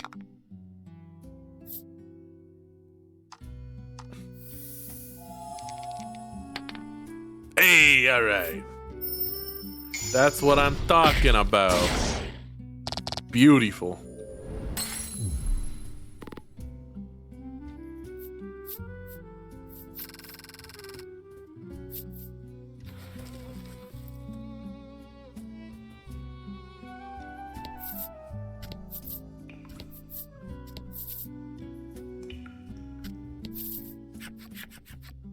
Just as you're about to open the chest, Fila interjects. I didn't tell you, but they say the treasure is protected by the pirate's ghost, she admits with a tremble in her voice. It's fine. We've got basically one entire Scooby gang here. 2 guys, 2 girls, and a weird animal mascot. Laddie's face goes pale, and she squeezes Lack in her arms. The poor thing looks like it's in pain. I'm just kidding, Fila says cheerfully. But then, who goes there? A voice through the cavern. My treasure. Mine. That's a cool skeleton. He's wearing his coat like a cape. You sense a dangerous aura in the shadow of the chest and immediately prepare for battle. Fashionable skeleton.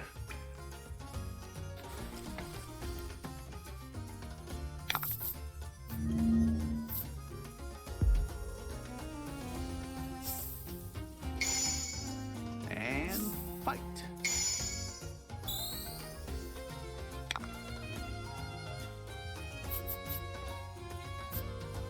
Let's see. Just attack for now. Ooh.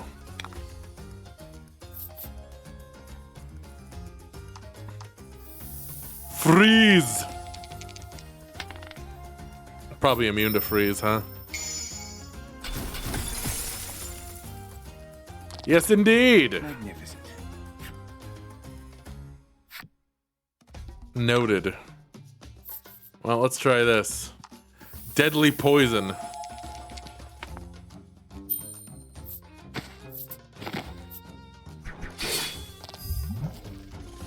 Deadly poison. Man, someone really sneezed on that card.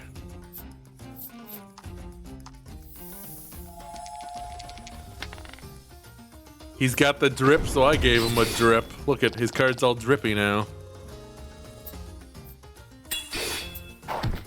You're not supposed to poison, I poison. Don't share the drip.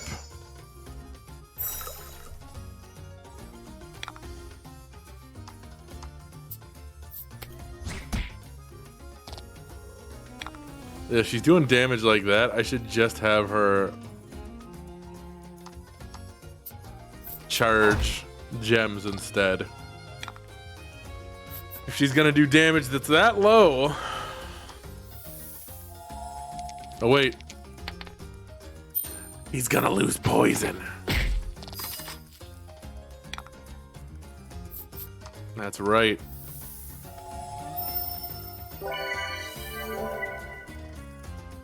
Well, looking out for yourself really paid off, Baron. And reduced attack for that is fine.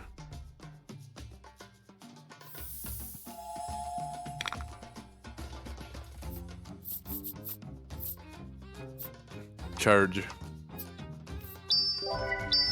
I need you to destroy the enemy with the power of your PDA.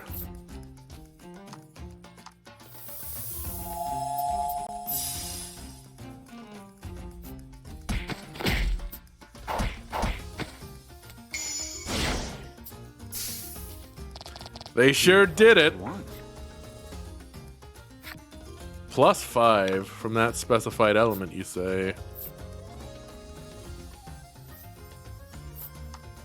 Well, golly. It's an AoE, but a +5. Yeah, that's what I thought. Just go charge your crystals, yep.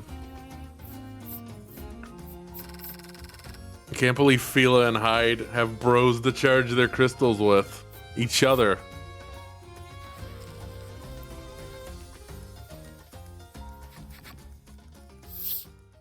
After the battle, you finally reach what looks to be pirate treasure.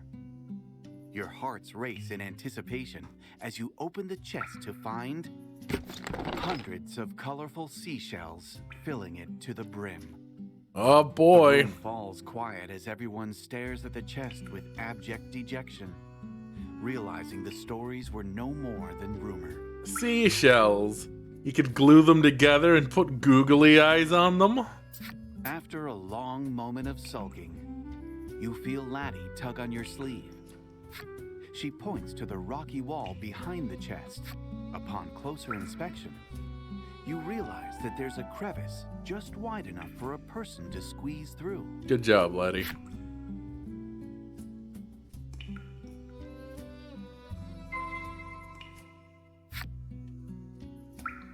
Well, let's just explore this area a little first to fill it out because, aha! You discover a chest in the cavern depths. Your allies rummage through its contents, but don't find anything resembling pirate treasure. Oh. It was actually nothing, I see. How disappointing.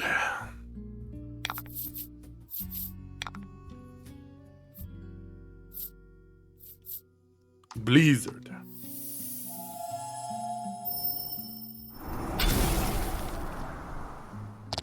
Got him. Now kill.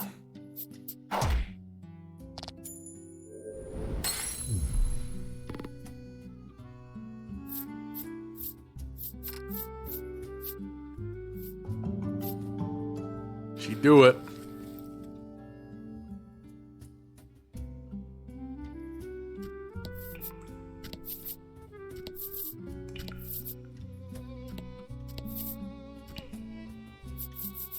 Oh.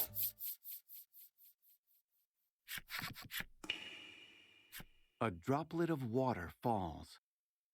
Once the ripples upon the surface still, it feels as though time stops. All falls quiet. A beautiful underground lake, its waters glimmering like crystal, stretches out before you in the cave's depths. Your collective breaths are taken away as you gaze upon the dazzling sight. The lake's light reflects in Fila's eyes, and she gently takes Hyde's hand in hers. All right, I'm just gonna take Laddie, and we're just gonna hurry out of here. You guys take your time. I'm so happy we can see this together, she whispers.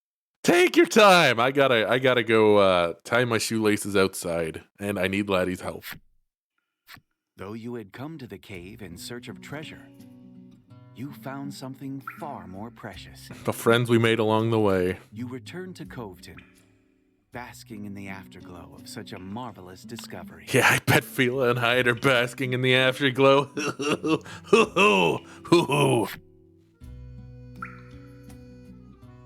All right.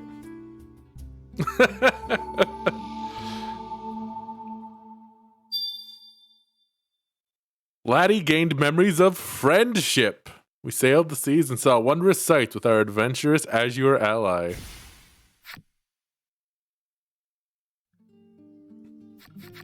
She's a AAA maiden. Safe and sound.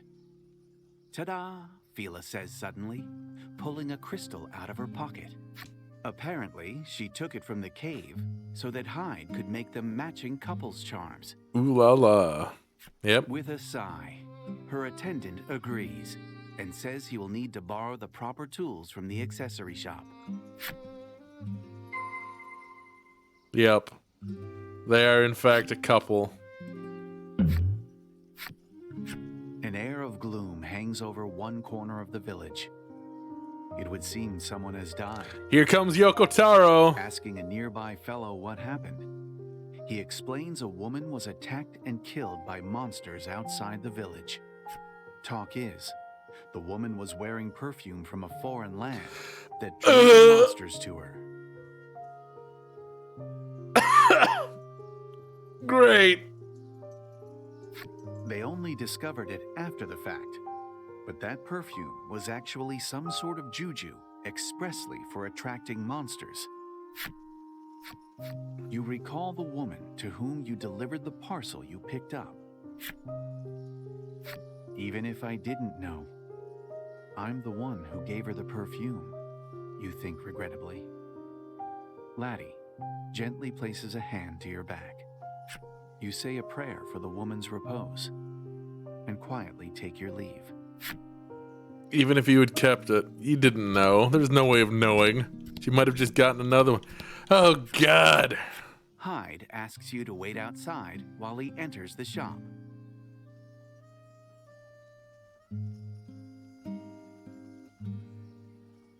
Oh, you get a second event where a monster attacks you because you're carrying the perfume? Damn, I should have walked.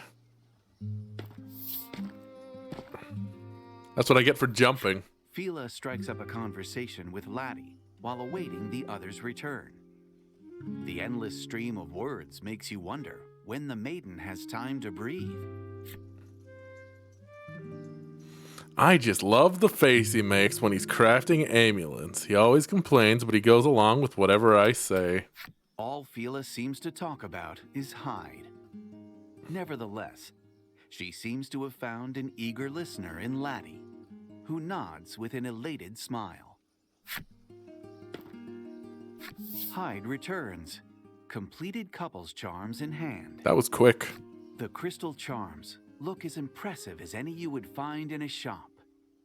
But Hyde's expression is grim. Apparently, he isn't as impressed by his handiwork as the rest of you. He's a perfectionist. Fila takes one of the charms with a forlorn smile.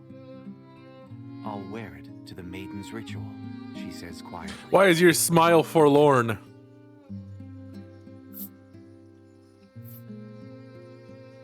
That's too scummy. Hearing the carefree woman speak of the goal of your journey, you can't help but ask for more information. Yep, definitely being Fila sacrificed. explains that she'll be conducting the maiden's ritual soon. You wonder if it's all right for them to be gallivanting around like this, considering how important the ritual is to protecting the island. As promised, I'll let you borrow the relic, Fila says, changing the subject. Ooh, a spear. But it's far too important for me to just hand it over to you. So, we're coming with, she smiles. Though it's obvious she's just looking to have some fun, you have no choice but to accept the new term. With the Maiden's relic finally secured, you and your unexpected new allies make for the Spire.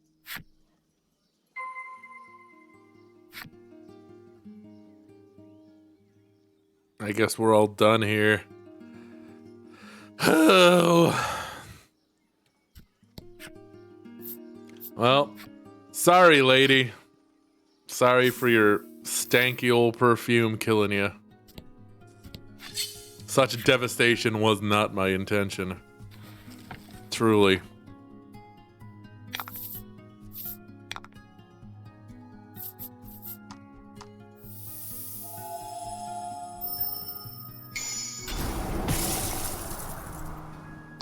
Magnificent.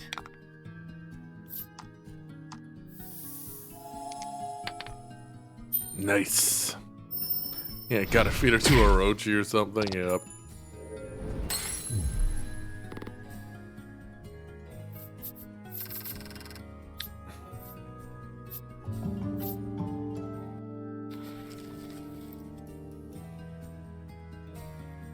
What do you mean the Shrine Maiden's gonna sacrifice herself? Fila exclaims in excitement as she lays her eyes upon your vessel.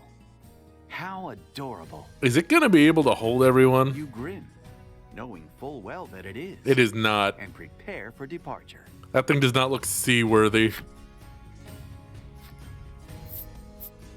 I hate the boat. I hate it.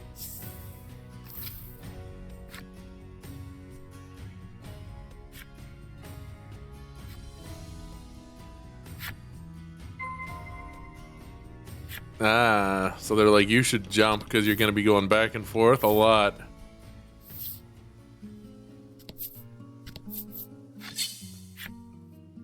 Maybe I don't want to jump. Although I feel like I probably should.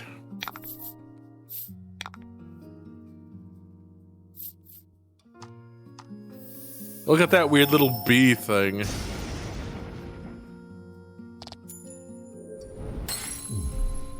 A sea bee. Dang.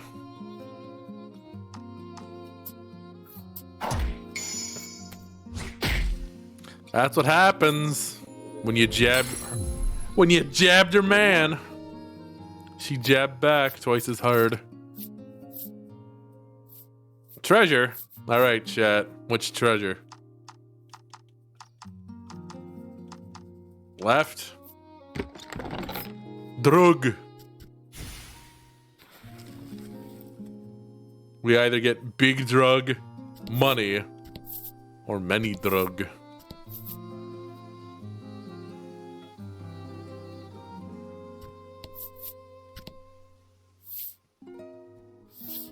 We make the land. You arrive back on Omega Isle. It's just as you left it.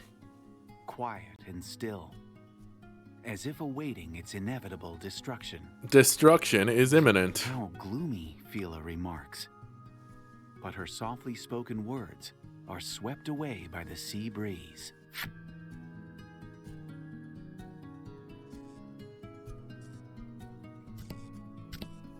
Okay. This is probably gonna be bad.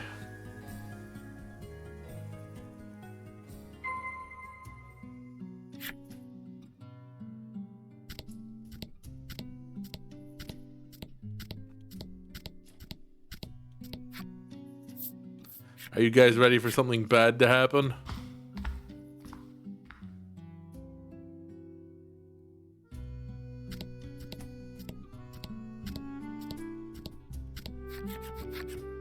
You stand before the Maiden's altar again and ask Lack what you need to do here. Lack explains that Laddie couldn't become a maiden because of a problem in her heart. Like a valve? How would you even begin to solve a problem in someone's heart, you wonder, scratching your head in thought?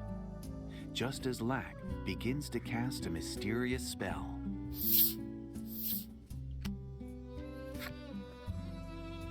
Kokoro, Cocorico, Rantaratan.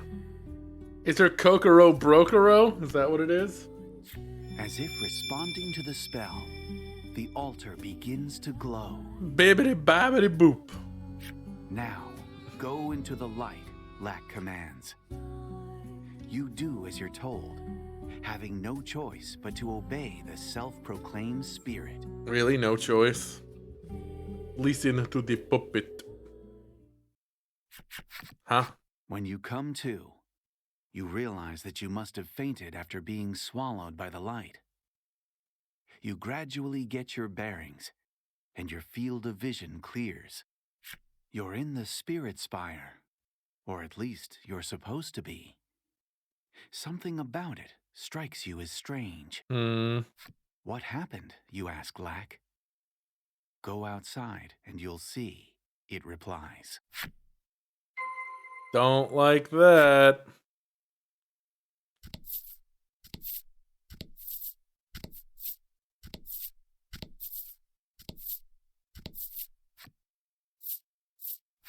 This absolute lack of music.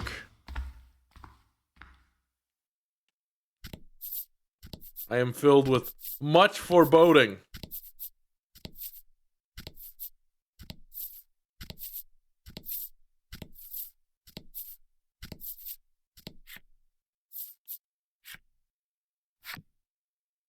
Here we go. Huh? Once outside, you find yourselves in the heart's domain, the birthplace of human emotions.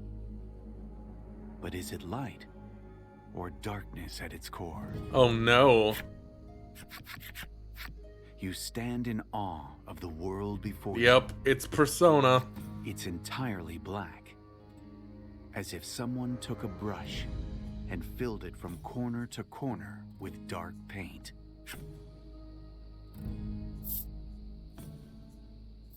What is this place? Is Laddie's heart's domain, Lack says. Lack explains that it's a dream world created by her feelings. You can't believe that this is what's inside Laddie. Sweet, kind Laddie, who wears her heart on her sleeve. Well, since her heart's on her sleeve, there's obviously not going to be anything in here.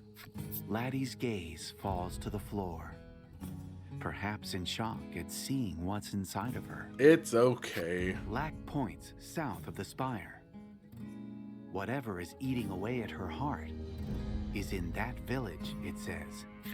Since Lack seems to know the lay of the land, you decide that following its advice is for the best.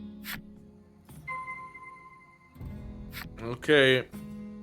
Oh, this place is seriously weird, huh? It's mostly weird. Anxiety Town?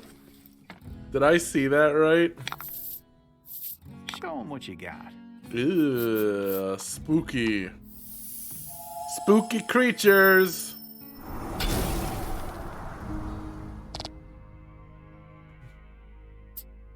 Yep, shadows. Big damage, damn.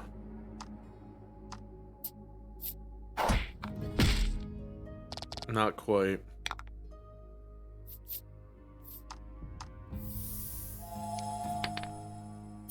Close. But she do it.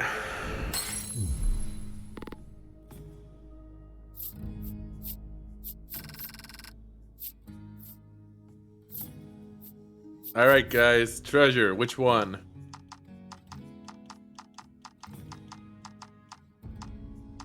Which treasure do we want? Left. Lil gold nugget.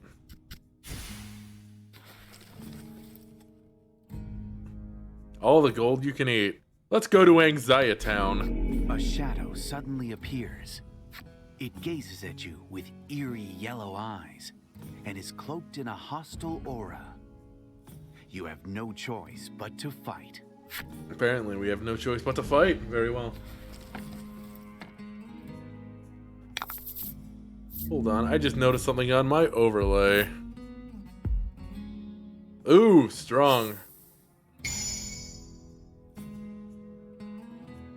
Don't like that. There we go. Show 'em what you got. Give me a good happenstance card. Dark damage. I think we have dark damage.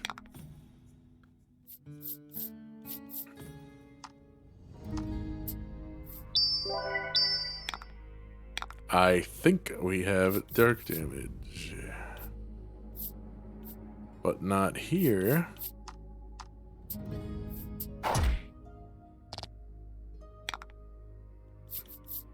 Here is the dark damage. Boo! You blew it, Hyde.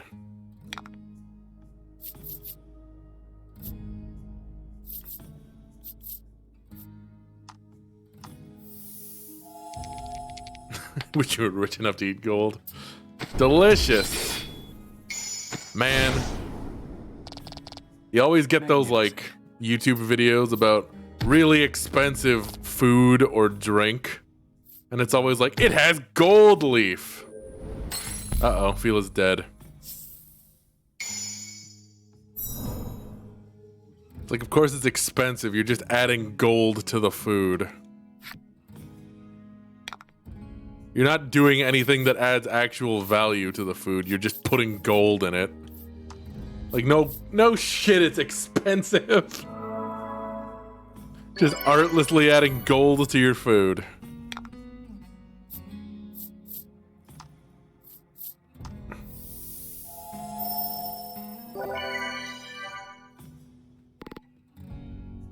Isn't gold poisoning a thing? Probably.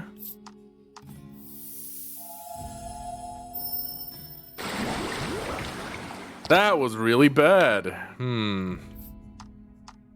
Well, we can at least kill one of them. Or not. Baron. Baron. You're blowing it.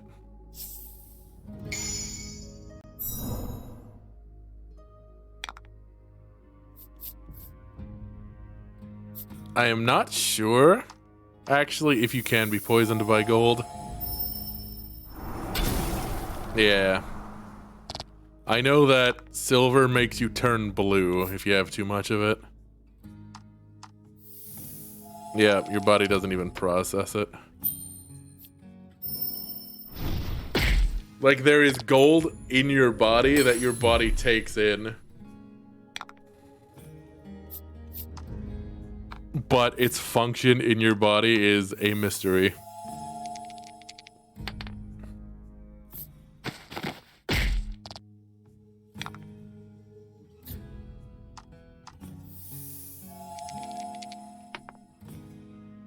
I just think the idea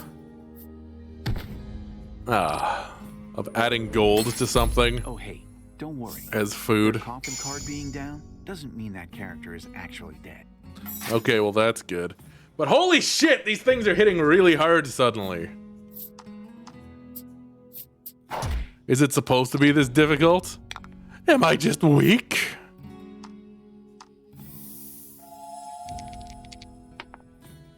Is Hyde just gonna keep fucking blowing it? All these questions and more. Come on. Jeez.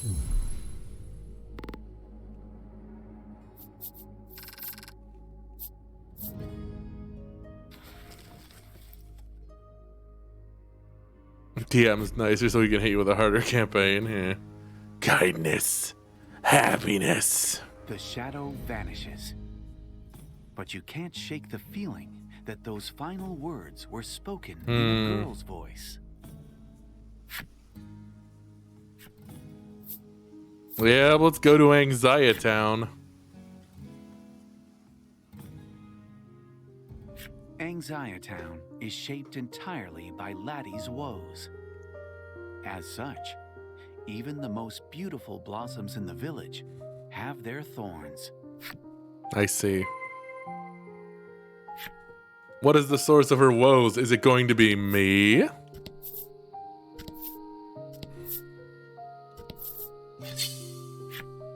Are you kidding? Enemies in the town too? Is it because I walked into the long grass? Fight him off.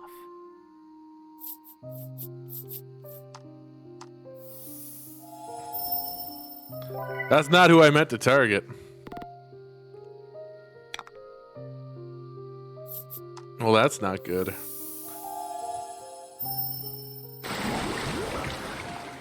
Well, these guys take a lot more damage. Anxiety Town, like anxiety, yes. Oh!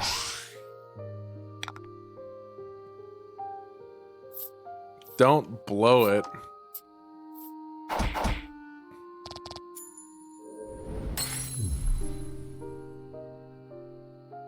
Don't attack Laddie. Okay, that's fine. You can attack anybody but Laddie. She's off limits.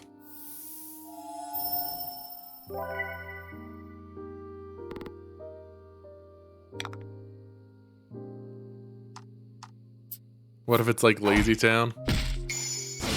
You mean they're gonna be puppets? Magnificent. Like the puppet that's in our party?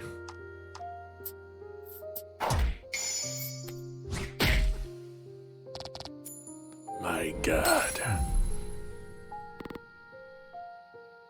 We just cracked this thing wide open. Wide open!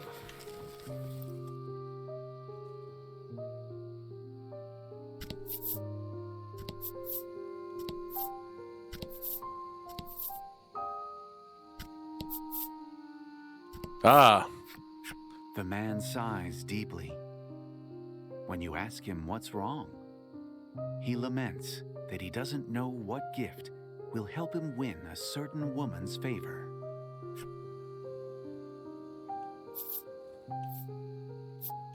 words of love. Hyde would know all about words like that, Phila remarks. The Go man on, Hyde. immediately presses Hyde for advice. It's a rare sight to see the attendant get so flustered. An accessory? The man agrees it's a good idea. He laments that he hasn't the money to buy one. Then make something. It's from the heart, you bastard. For some reason, the man's expression immediately contorts into one of fear. Suddenly, the man lets out a pained scream and collapses. You see blood-red petals stuffed into his mouth. Okay, what in the world happened here? You tell me, Mr. GM.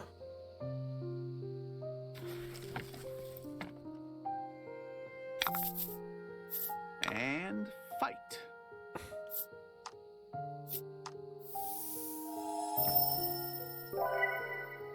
Flower's dead.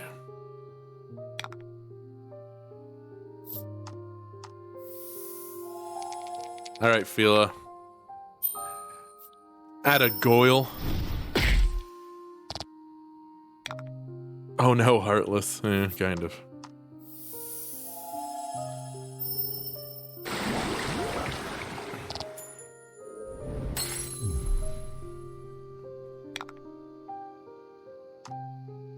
I'm gonna have to fend these things off with a piece of plywood like in Shadow of the Colossus. Or no, Eco.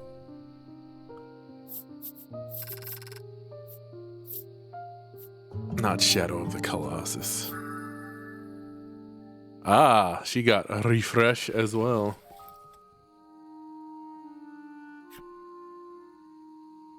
Uh-huh. I see. Yeah, let's take a look. What the laddie got?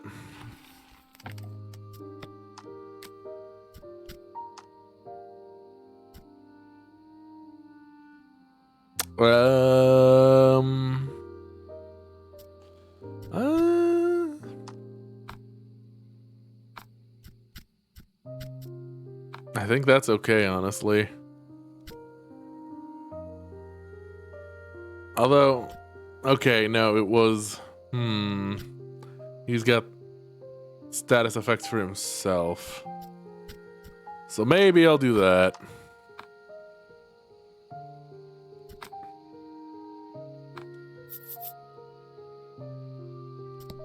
He's dead. Blood-red petals are stuffed in the unconscious man's mouth.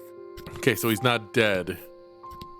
He has simply faded from flower-based exertions. Is the long grass just where enemies are? And fight. Is this a Pokemon situation?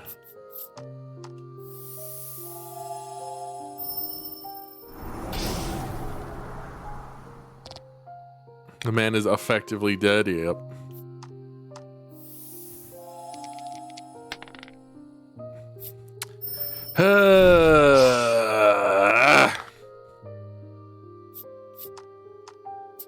I feel like I should have maybe geared up before coming here. This is real bad. Unless...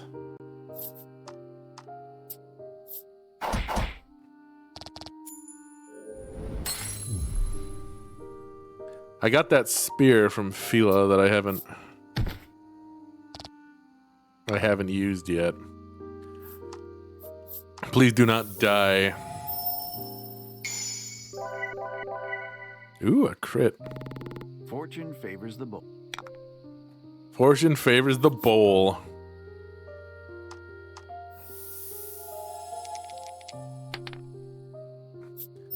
Suddenly rolling low, but I mean, at least damage is damage. Is there a specific element these things are weak to?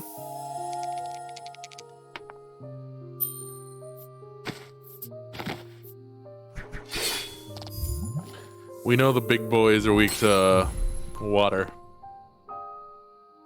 But what about the others?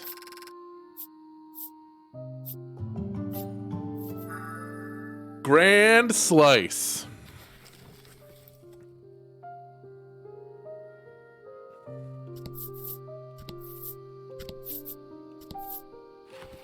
Well, let's equip Grand Slice and double check everyone's equipment.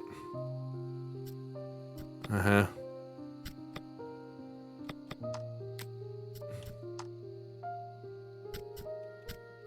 Okay, yeah, that's what I thought. She is using that staff forever. Same with her, using that forever. You can only change their accessories. Okay, there's nothing I can do there.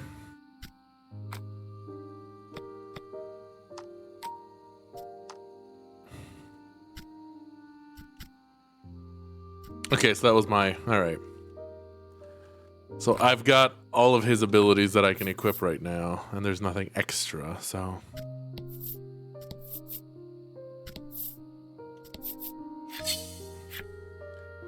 Oh... Wonder how this party's gonna change over the course of the game. Good question. We've already got one more person on our team for battles than normal.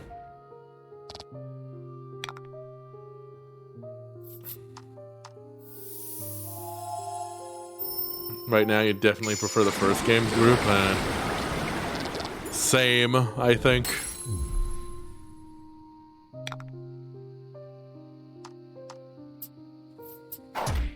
I think Ash and Melanie were like a better leading pair than these two. So far. The Callow. Yeah, Ash was such a shit.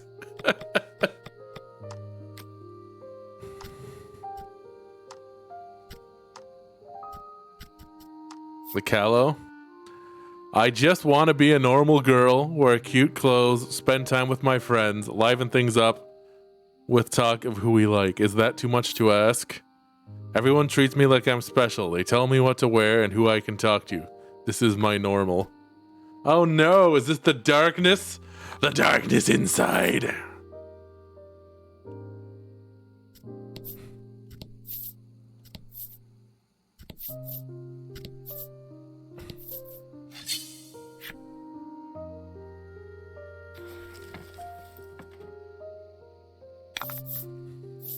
Is this the darkness imprisoning me? All that I see? Absolute horror?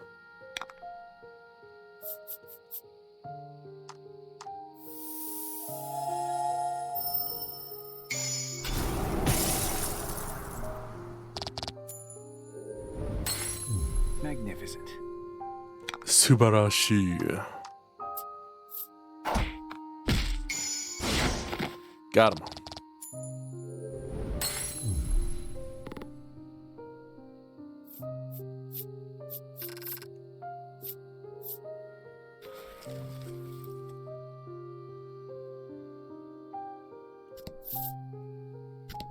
Flowers? No, nothing weird going on here.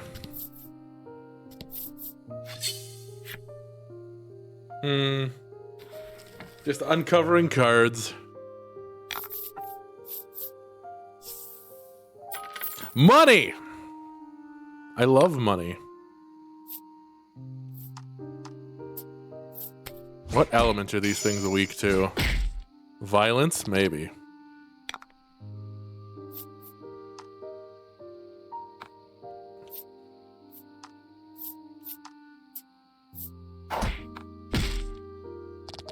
Very nearly killed them.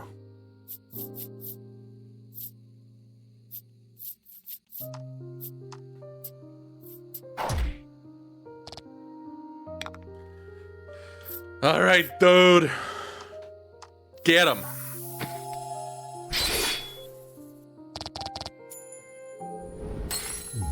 I'm just saying Ash would have killed both of them. You know, it's not a competition. No, that's not what I wanted. Heal.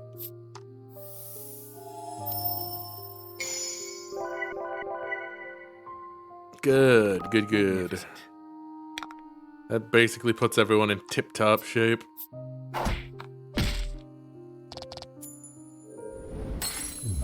Tip-top.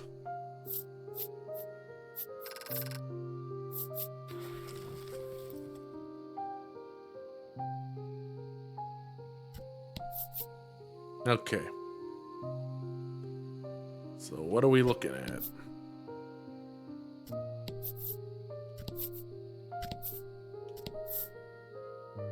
A lady! The woman sighs deeply. When you ask her what's wrong, she laments that she can't find the right words for a love letter to win a certain man's favor. When's Joey Wheeler join the party? I don't know, Yug. How can I explain my feelings for him? She ponders aloud. How can she best explain her feelings? I'm assuming that's the death trigger. They're warm, like Gladys sunlight. places her hand to her heart and smiles. It looks like she approves of your choice of words. However, the woman asks, "What's sunshine?" Apparently, they don't have that here. It's warm like pasta fazool. The woman gives a small frown. Not quite what I had in mind, she replies. Tough crowd.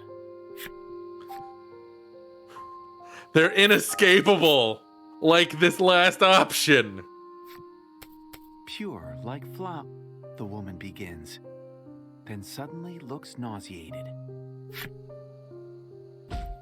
She contorts in pain as she spits something out.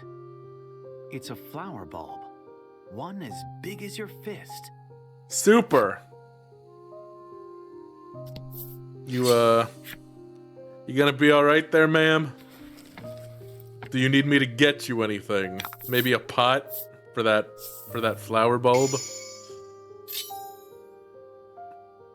And fight.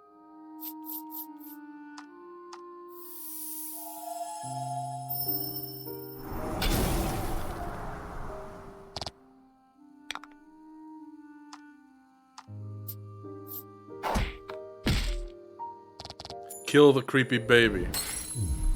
No baby allowed. We do not permit baby.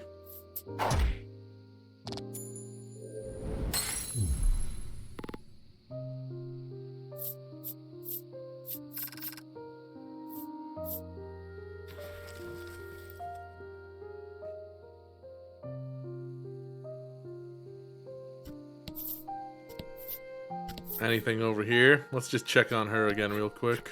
The woman writhes in agony as she continues to vomit out flower bulbs. Oh boy! You living it up.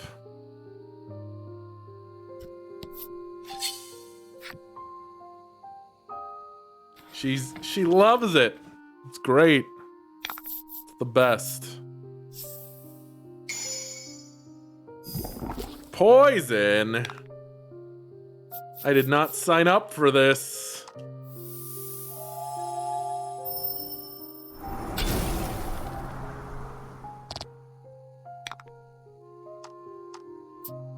Kill.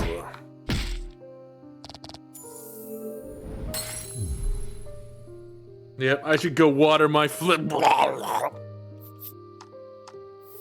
Yes. Do that. Water that thing.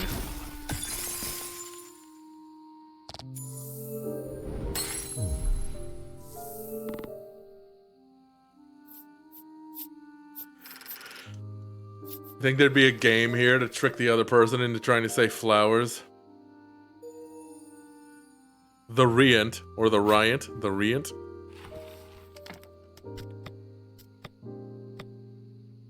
Which one's that one?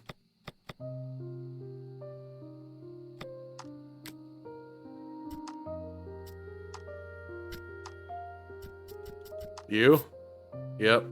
Laughter is contagious. If I want to induce giggling fits in everyone else, I must work on making myself smile.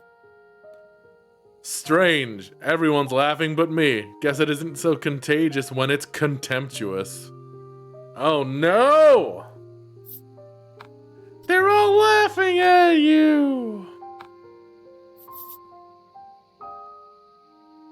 And you have to get the other guy to say Texas? Oh no.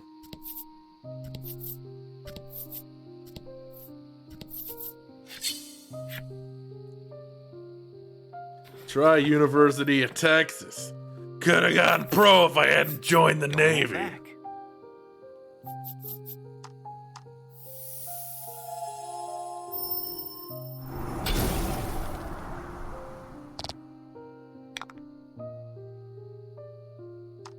Let's just kill this one. I said kill. Kill that one. Like that. I should have had Hyde attack the one with higher HP, honestly. That one's on me. But finish it. It's no problem. Give him the jab jab.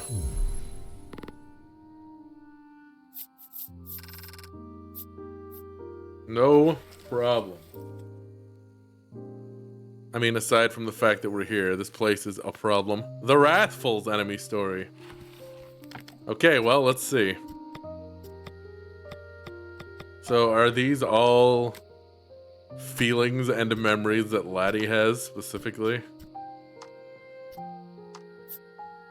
Ever since I was young, I've wanted to be the kind of woman everyone loves, the kind everyone trusts. Makes everyone around her happy. Everyone in the village yells at me. All they've done is foist this destiny upon me, and they dare berate me. I'm all that keeps them from death, the ungrateful cretins. Oh boy. Yep.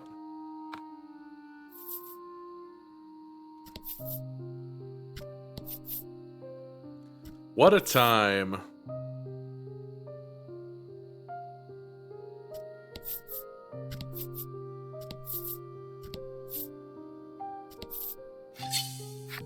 This is a very expansive area full of enemies.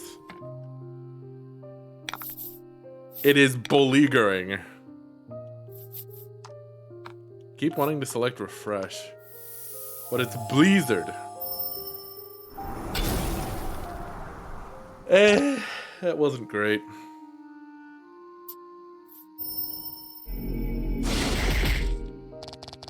Don't do that. Get out of here. Target rich environment, I guess. Ah, come on. Alright, we're gonna try it. There you go. Didn't quite do it though. So just finish the job. Yeah, I feel like maybe I'm under-equipped for this.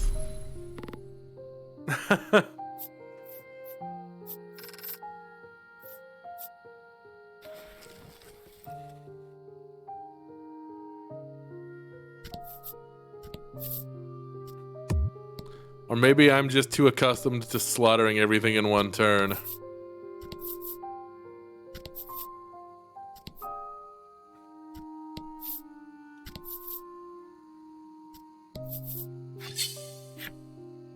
Enemies! What's it gonna be? Double experience? Well, who can argue with that? Alright.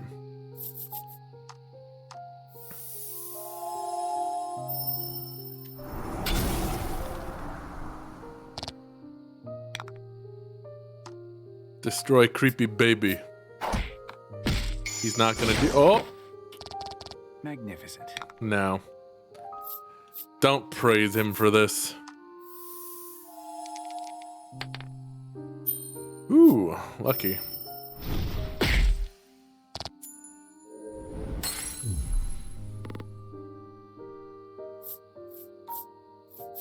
So it's a D10, and you succeed on a 3 or greater, which means you actually have a 1 in 5 chance of missing, not 1 in 3. It's even better.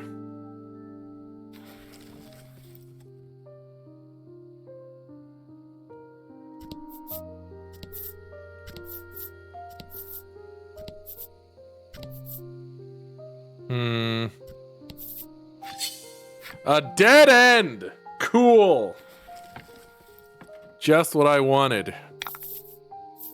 And fight.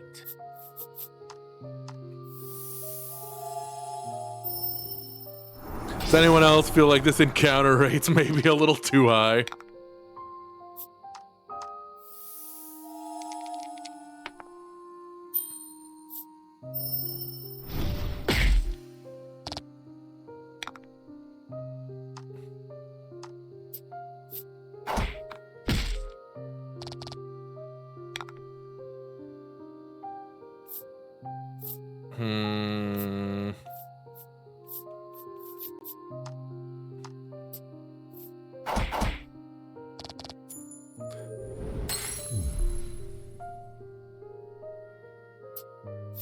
That's why this GM's so nice, yeah.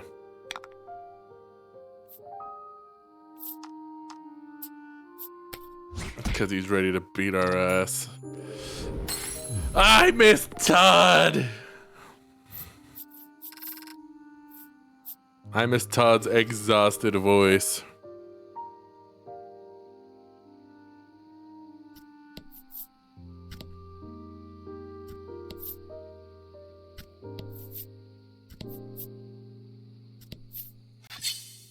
Huh?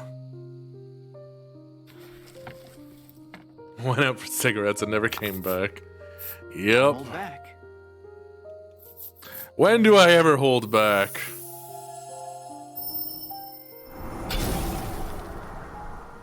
I mean, I've been holding back this whole time, yes. Yes. Ooh, a 10. Not that it helped. Take my weighted training controller off? That's right.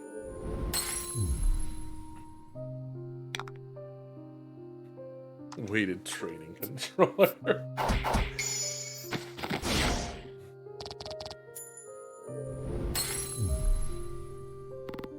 Really now.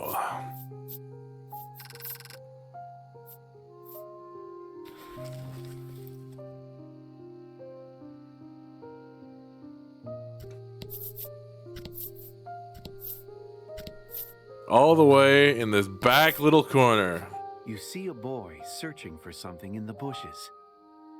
He tells you that he is looking for his runaway cat. Flower, flower, flower, flower. Just start yelling it at him. The feline is hiding somewhere in the village, but seems distraught that he hasn't found it yet. On a roof. You think it's a great idea, but the boy immediately shoots you down. My cat's afraid of heights, he says. What kind of cat's afraid of heights? Get out of here, kid. Are you one of those people who projects human emotions onto an animal? I doubt it's, you begin to say. But stop when you feel Laddie pull on your sleeve. No, Laddie wants you to make him vomit flowers or flowers Near sprout a from his flower, he eyes. repeats, then suddenly bursts into tears. As the boy cries, you realize that what pours down his cheeks aren't tears, but what appear to be flower seeds. I was close. Something seems amiss with the village. You had best prepare yourself, for anything could happen in this mysterious realm. After speaking with the villagers, you realize they all live in fear of flowers. Perhaps there's something about the flower beds you're missing. He's crying out the Semechki.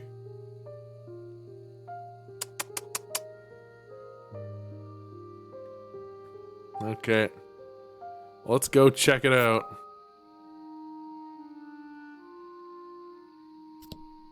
Nothing?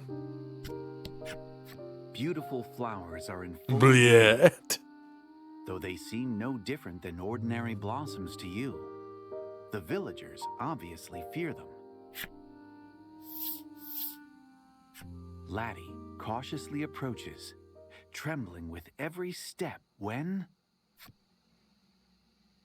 Get away. a disquieting voice rings out just as a shockwave hits you. Huh?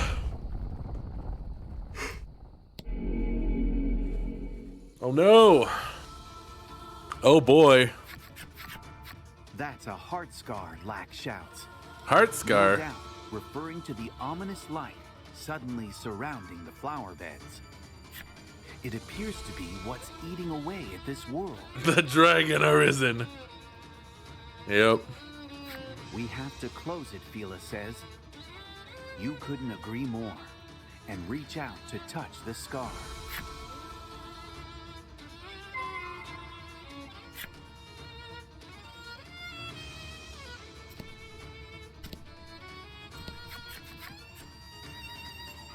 Forgive me.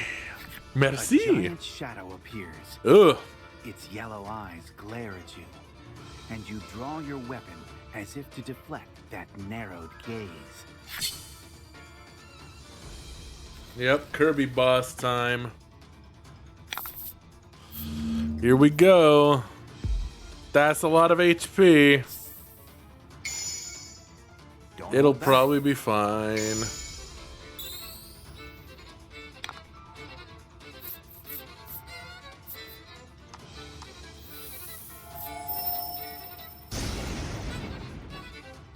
That was nothing.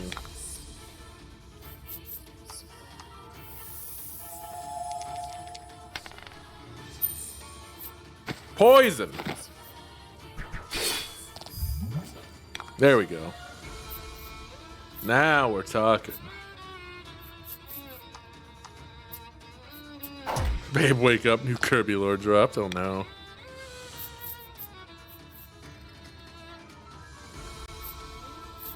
Let's see. I will try. Now wind damage. We'll try elements first. And that way we're not going to spend a lot. If we can use the Fila and hide combo attacks. Ah! Why damage so high?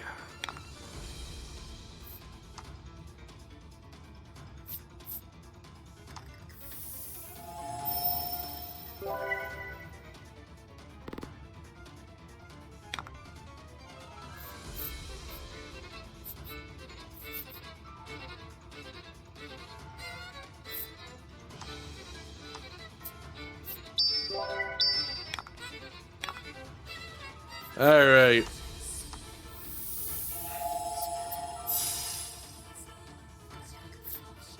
Yeah, Todd never would have done this early. Teamwork makes the dream work. Hold on. It's time for drugs, everyone.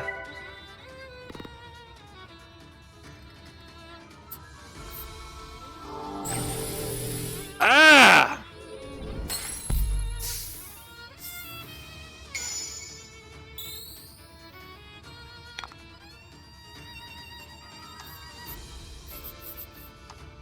No big deal, just enough damage to basically kill anyone in a single hit.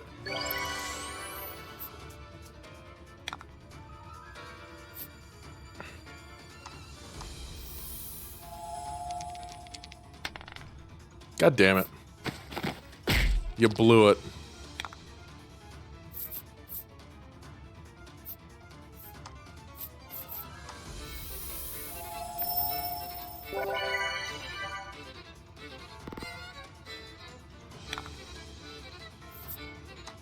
I will try to attack. Ugh.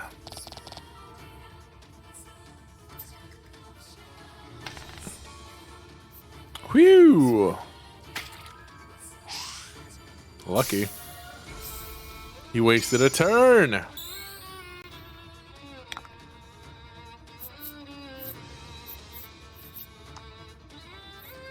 I think we're basically okay, so I'm gonna charge. And then I'm gonna do the big poison.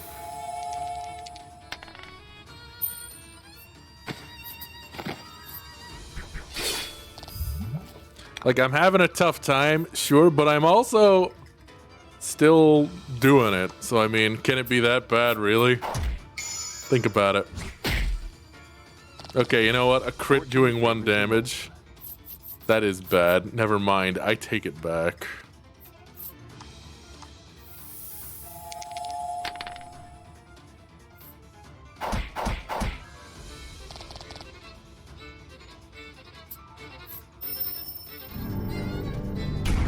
Ouch. But that's it. We got him dead to rights. Yeah.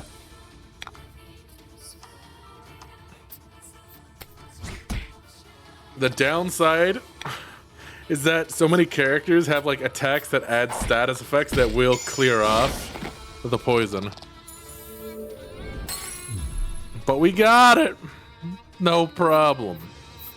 Oh.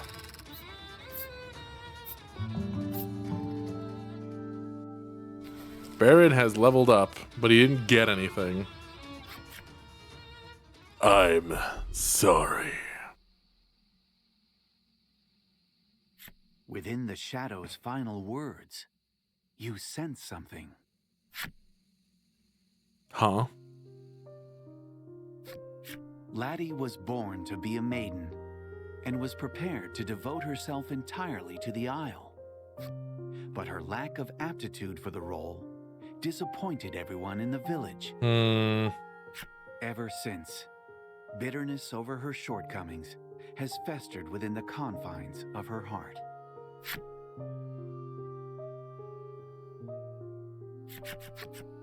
The shadow vanishes, and you decide to try and heal the heart scar.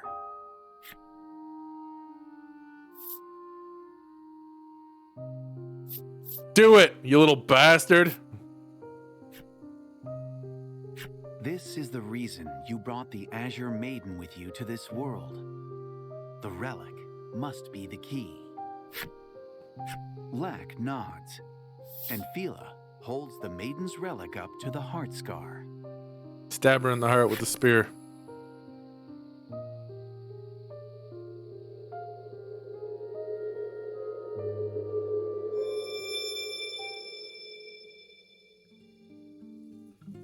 Oh. You heal the heart scar, restoring the village to its proper Are self. people still vomiting flowers? Your mission fulfilled, you decide to return to the world you came from.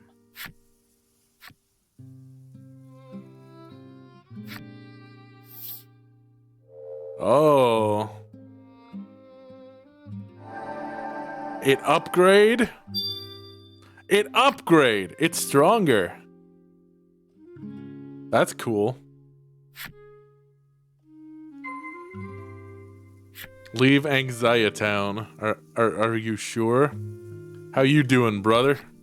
The man is snapping up every last red flower petal he can find. Perhaps they're for some sort of gift. Hmm. The woman is adorning a love letter with blossoms. It looks like she means to decorate it with pressed flowers. These tiles are still glitching out.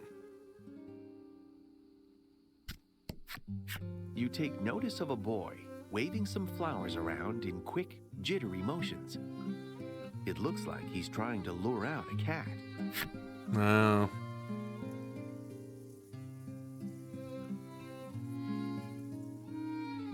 I guess just some parts are still glitchy and that's it.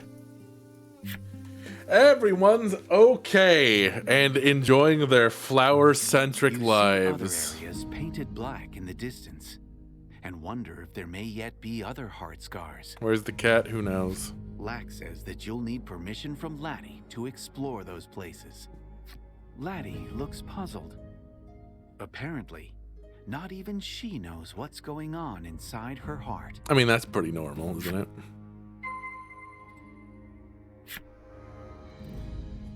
So the Azure Spirit Stela. A stela carved in the spirit's image.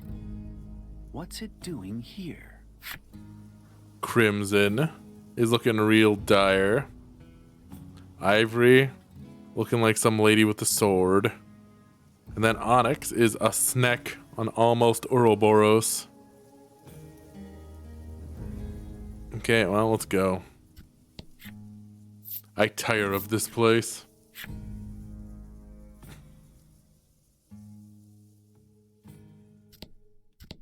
We'll just explore this tower real quick. Shouldn't be much here. Yep.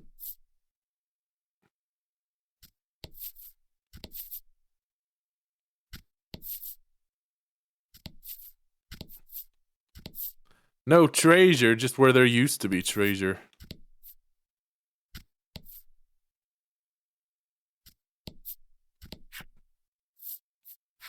Let's go.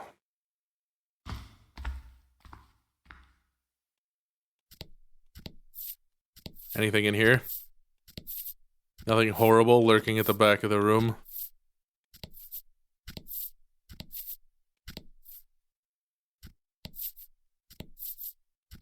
There does not appear to be.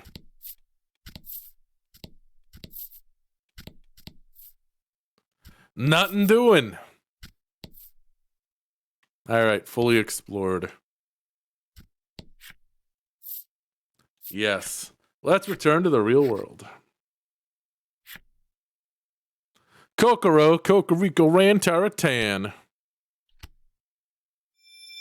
Lack's strange chant once again opens a door of light. Do you think his voice is like, "Hey guys, it's me, Lack. Ha-ha. I'm a legally distinct voice."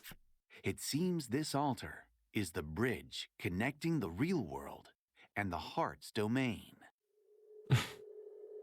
No.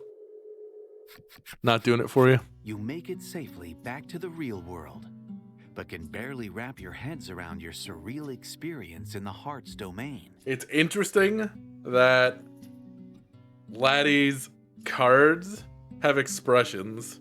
That's not normally what happens, but she's making different faces on a lot of these.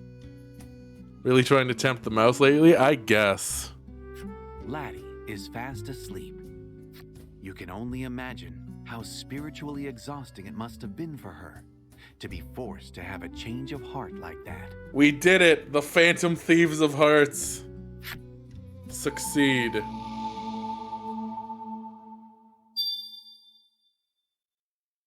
The bond between you and Laddie deepened.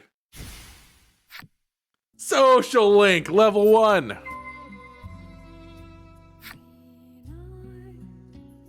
Thank you two very much. What an adventure, Fila exclaims. Apparently thrilled to have had such a strange experience before the ritual. You thank the Azure Maiden for letting you borrow her precious relic. While doing so, you realize that Laddie will also have to do the ritual someday if she becomes a maiden. Right, the ritual. You ask Fila if it would be possible for you to attend the maiden's ritual. She seems unsure at first, but eventually agrees to let you come.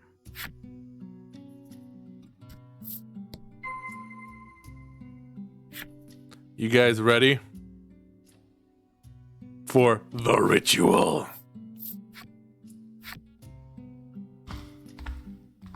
Let's see what we've got awaiting us. Probably nothing bad. It's almost quitting time, so I think I might leave the ritual for next time. But we could also deal with the ritual first. $5 says it's a sacrifice. I'm not taking a bet that I'm pretty sure is gonna be it. Sacrifice it to some horrible sea creature, right? Can I just... whoop! That easy. Heck yeah. You're a horrible sea creature. Are you getting Maiden's sacrifice to you, Porp?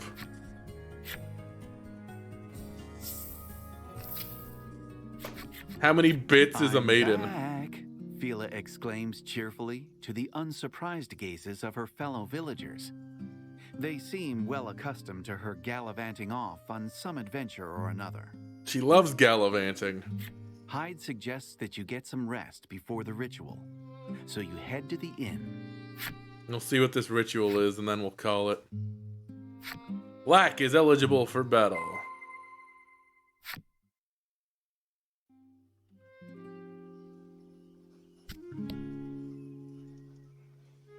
She needs employees for Hot Tropic, That night I at the guess. inn, you get to thinking about the ritual. It's a right to protect the island, one passed down through generations of maidens. If Laddie becomes one, she'll have to do the same. Laddie, paying you no mind, gobbles down her food, occasionally choking on bread. You need some water, laddie? Well, sweet dreams. The next day...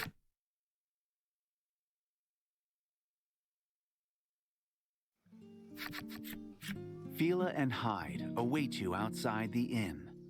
They tell you that in order to conduct the ritual, they have to visit the altar where the spirit is enshrined. To do so, you must go off the southern shore of the island. No, I guess we can leave it here then, if it's gonna be another journey. Damn, Lack. You just ain't doing shit, huh? The next day. Yep.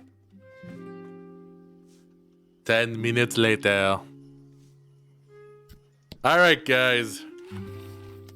We're gonna leave it there for now. But we'll be back tomorrow with more. Yep, we'll sacrifice her on the morrow. So be sure to come by and say your goodbyes.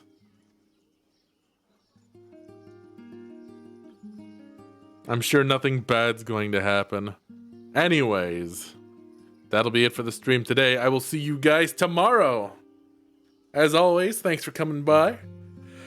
And we'll see where this goes.